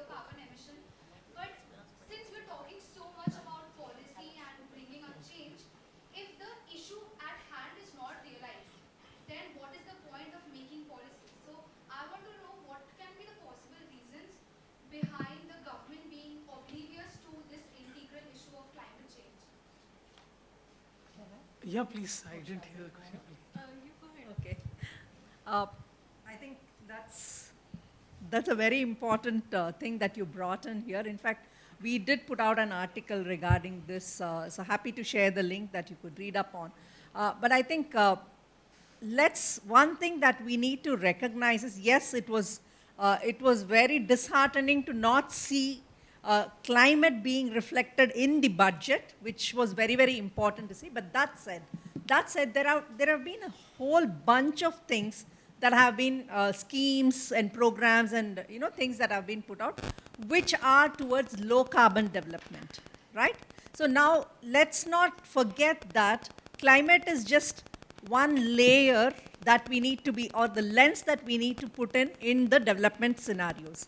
So which is why I think, it's a very conscious way of the government of India dealing either in climate negotiations or in the budgets, that we see that, they don't want to talk about it because they have very clearly stated, even in their, what they call as low emission LEDs, which is long-term low emission development strategy that was submitted at the previous conference of parties. Now, what does this say? It's built on 3 or 4 principles. One of the primary thing being, India's developmental aspirations remain, and we will develop in a low carbon manner, but at the same time, for targeted and ramping up climate action, climate finance needs to flow in. So they're very clear about it, even in the international space. Now, which is well-meaning and which is rightly done so. You can't compromise on development. But at the same time, I think it's just masked. Yes, we would have loved to see that climate being mentioned in the budget, but I think we'll have to make do with saying that, okay, there are a bunch of things which are contributing indirectly to it. But yeah, that's where we stand. So I think, Indu, you've put it really well, but I think I was not disappointed to see the climate, because I don't think India should take the load right now to actually just think about climate. We are a developing nation. We need to get there.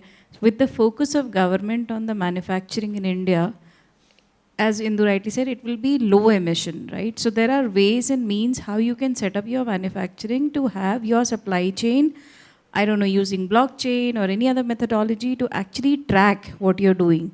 So when you offset carbon, you actually know that how much of emission you have actually done or emission, so therefore you're offsetting it by some or the other way, right? If you see in COVID, we've actually grown a lot of green forestation has come up, birds have come back, right? There are good stories also about climate. So I don't have too many details about the policy, but I think, more or less, if we have to grow, we have to have manufacturing power. We need to set up more industries, and we have to empower the rural sections and the tier 3, tier 4 sort of places with the right energy that they need, right? So climate should be in our mind, but consciously, I think we are far away from, doing something about it that the developed nations can, right? US, by the way, have to think about it deeply than us at this point in time. Yeah, thank you. See, there's another interesting example, right? So where the private company, so like there's a private equity firm called BlackRock, and that has been in a big in news for the ESG investment.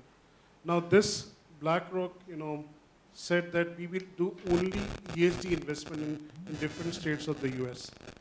And now there's a situation that many states have come up against, private equity firm that, we will not allow you to do only ESG investment.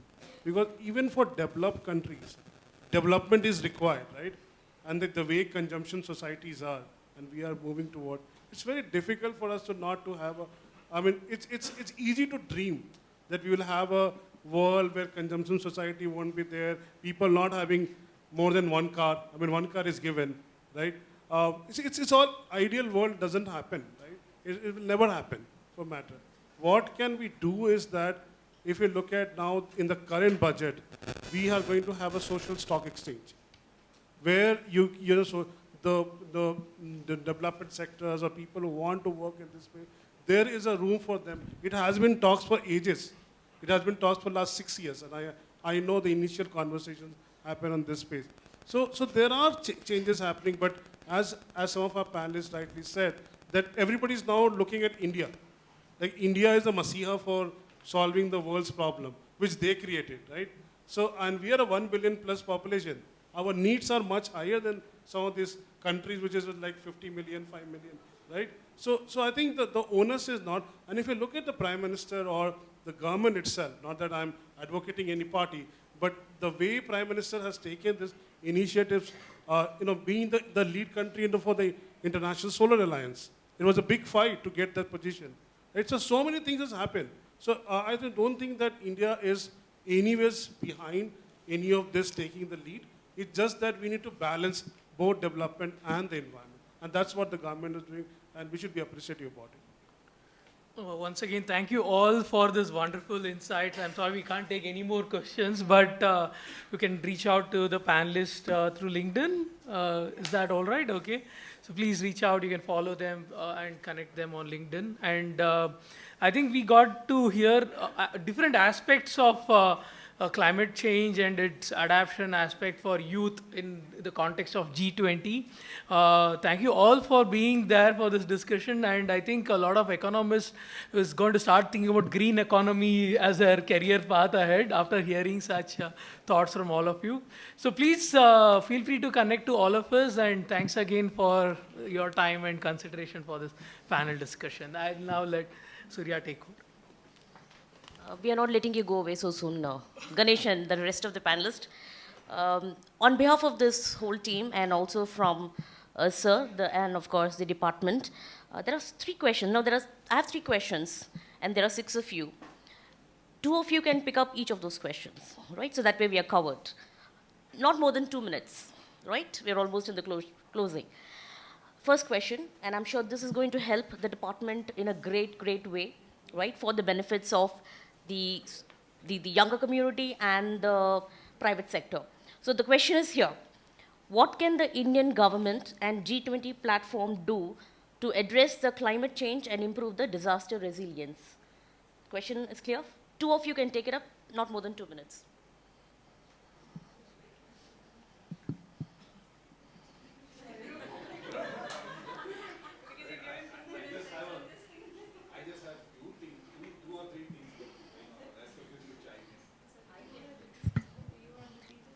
What can the Indian government and G20 platform do to address the climate change and improve the disaster resilience? So I think I've read through a bit of action plan, what G20 is all about, and we have the seat till November 2023 that we are heading. So I think it needs to be divided, what can be done into the tier 3, tier 4 sort of sections versus to what is done in the tier 1, tier 2 cities. We have seen that, they are doing this G20 summit across 50 odd places in India, through the year. The agenda is the same, which is, we're talking about an action plan, but each action plan is different because the location is different, geography and the habitat is different, right? So I have to still myself get into the details about, but I've been part of the Lucknow G20 and I've realized that there are these great minds in terms of, especially in the fintech space, right, who are trying to help a lot of, these rural communities to actually not just get lending, but, like a fair lending, basically educating them about it, trying to get a forecast made for their work, etc. So I think that division of, how should I say, the segmentation of each industry and then actioning on those is something, that the government have to think deeply about it. Overall, it will be a JV sort of, thing that, will roll up to overall, but I think that segmentation and working on the ground is more important from my aspect. Great. Narayan, would you like to share some thoughts? Indu. Okay, sure. So on the disaster preparedness and what G20 can do, the few things we've already talked about, awareness building as well as, education is definitely top on the list and capacity building. But more important is generation of scientific, evidence to support some of the things that we are talking about. Because in many spaces, the evidence itself is lacking. We don't have enough evidence from many parts or many sections of the society or many regions. So I think evidence building is definitely extremely important, which would dovetail into planning and building resilience itself. And a lot of focus on mitigation, which is cutting down emissions, but then adaptation and resilience is still have taken a very back seat. It's been left to local spaces to do it. But even for local spaces to do it, evidence is important. So I would think the thrust should be on building that evidence. Great. That's across sectors, of course. Yes. So in my mind, there could be four things. The first is sustainability education. Every single night from school level, today, like we were just doing MBA 4.0, post curriculum amplification, and sustainability has been added, but now it's not been across. So I think sustainability education should start from school, and of course, every course should have sustainability as a subject. You want to change the mic?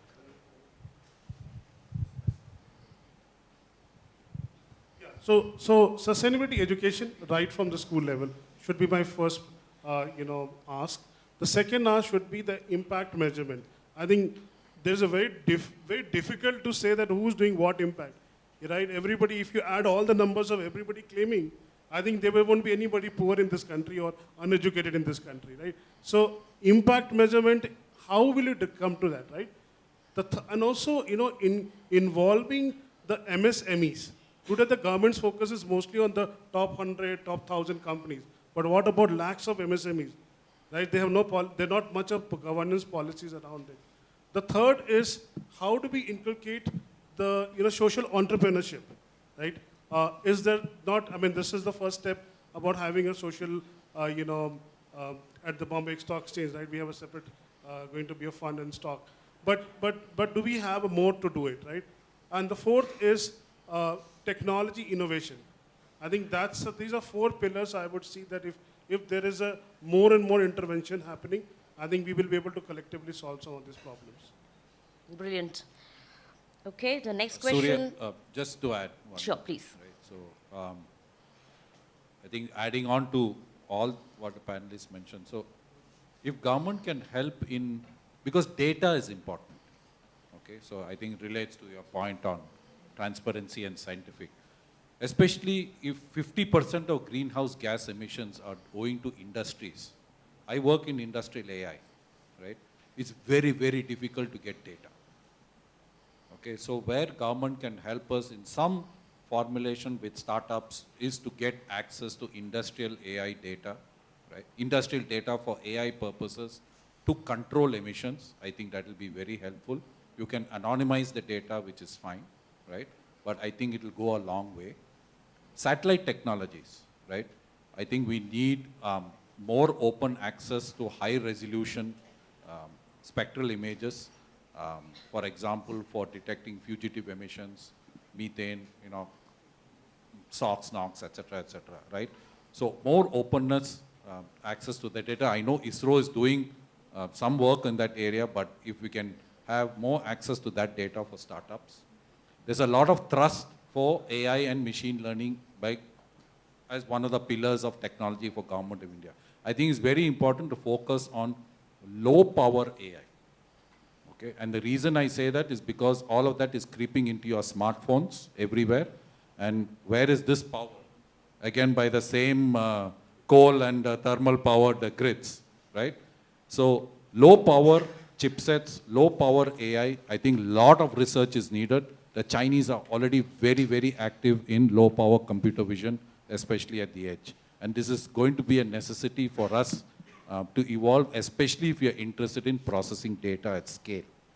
And the last one is all this emissions and data and the scientific approach that you talked about. Data has to be verifiable.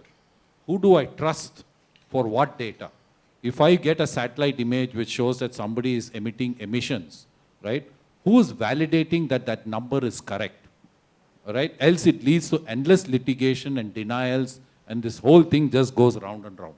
Right? So I think government can step in, right? Help some companies form some standard bodies which can benchmark actual things, and that will go a long way in tracking, tracing, analyzing, and controlling emissions. Right? That will then be a win-win for all. Thanks, Narayan. The next one is how technology can be used to solve today's as well as future challenges that may arise due to climate change, but I think most of it has been covered. So I'll move to the next question, which is, what role can the private sector companies, corporate startups, MSMEs, SMEs play in this climate space from a private sector, the industry perspective?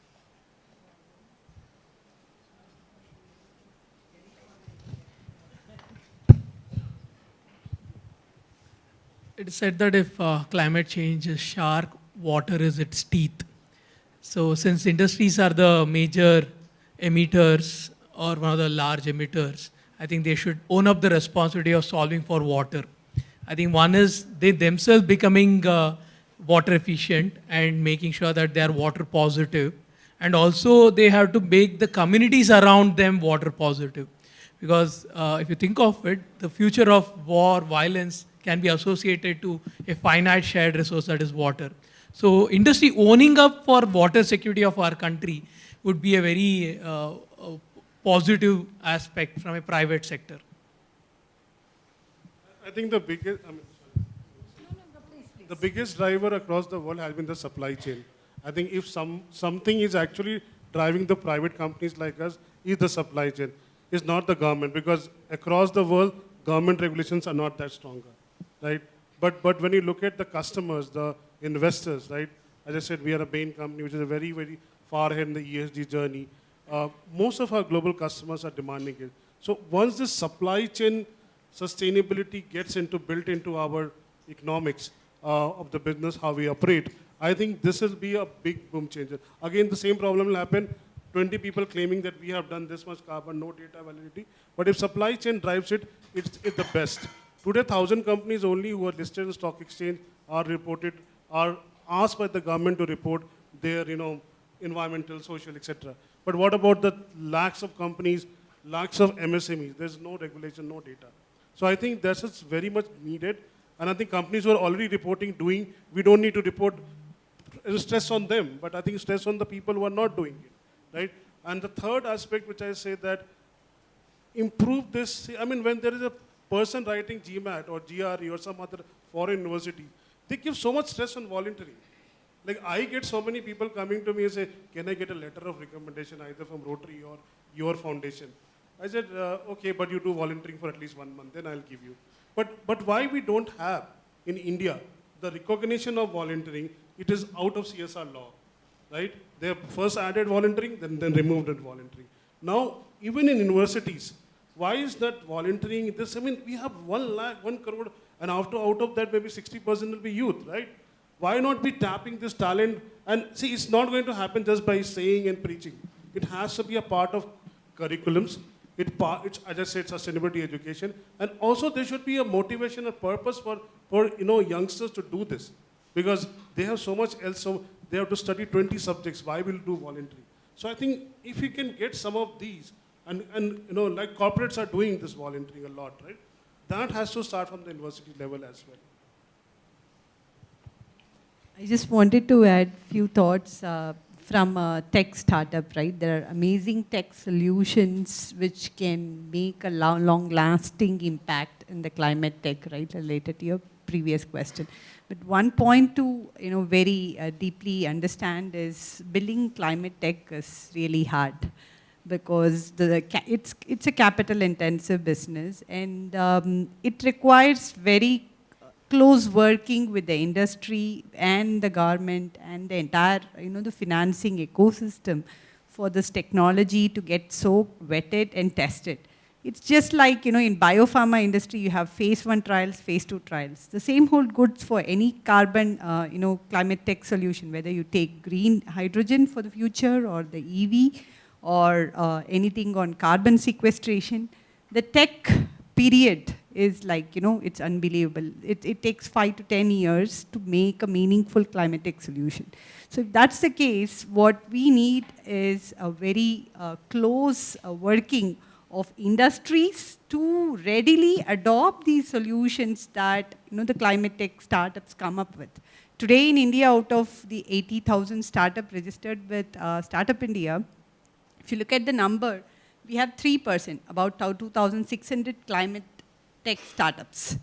And believe me, this 2% is still great. We are on an average, if you compare to the world, we are number 3.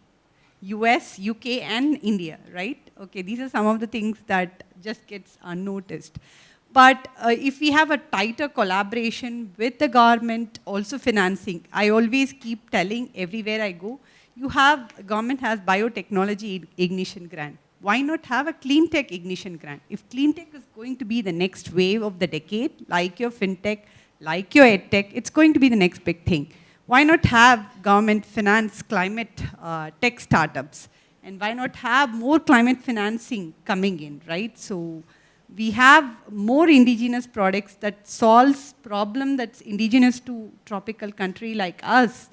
And yeah, with that, I would like to. I'll just add, I'll second what Lakshmi mentioned, okay? I work in the industrial emission space for AI. The sales cycle for large companies, just to even get you into a pilot, into the door, is 1.5 to 2 years. Okay? Venture capitalists. Next time you invite venture capitalists to Christ University, ask them how serious they are about climate financing and funding. Okay? Most venture capitalists want return in 3 years. I completely second her. Climate-related technologies are very, very complex to build. Okay, you need minimum 5 to 7 years of investment, committed investment and research in order to get through certain hurdles. This is not just some shopping cart application, you find on Flipkart. Not that what they are doing is not good, they are doing brilliant work. But this is a different dimension of complexity. This is a systems integration across so many complex traditional processes for which you have to show returns, right? So I completely second what Lakshmi mentioned. If government can give a nudge to the VC industries, to the financing of money towards climate tech, I think it will go a long way in ensuring better success and better results, and also increased adoption of pilots and proof of concepts into industry, right? There needs to be a push. There has to be a change in how startups are evaluated, especially in the climate tech space, because it will take more time depending on which space you're in. Thank you all. I mean, this is wonderful. I think we need to give a whole lot of applause there. A great learning for all of us, and from representing TIE Bangalore, sir, would you like anything to say to this?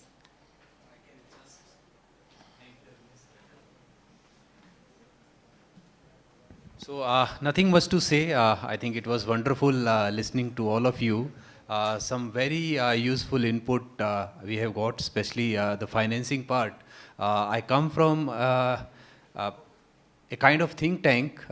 We are an autonomous body, but mostly work on, we do research on trade, technology related issues, and financing is one part, and we definitely I agree with you what you have said about the venture capital and the complexity of financing required for the tech solution. So I won't take much of time. I just want to say thanks to everyone. It was such a wonderful discussion. We have learned a lot. Thank you so much. Okay, I think we can disperse, and I think we can continue with more activity from Thai perspective. We need to make this happen. Thank you. Thank you. Yes, we have high tea, please feel free to network and have something.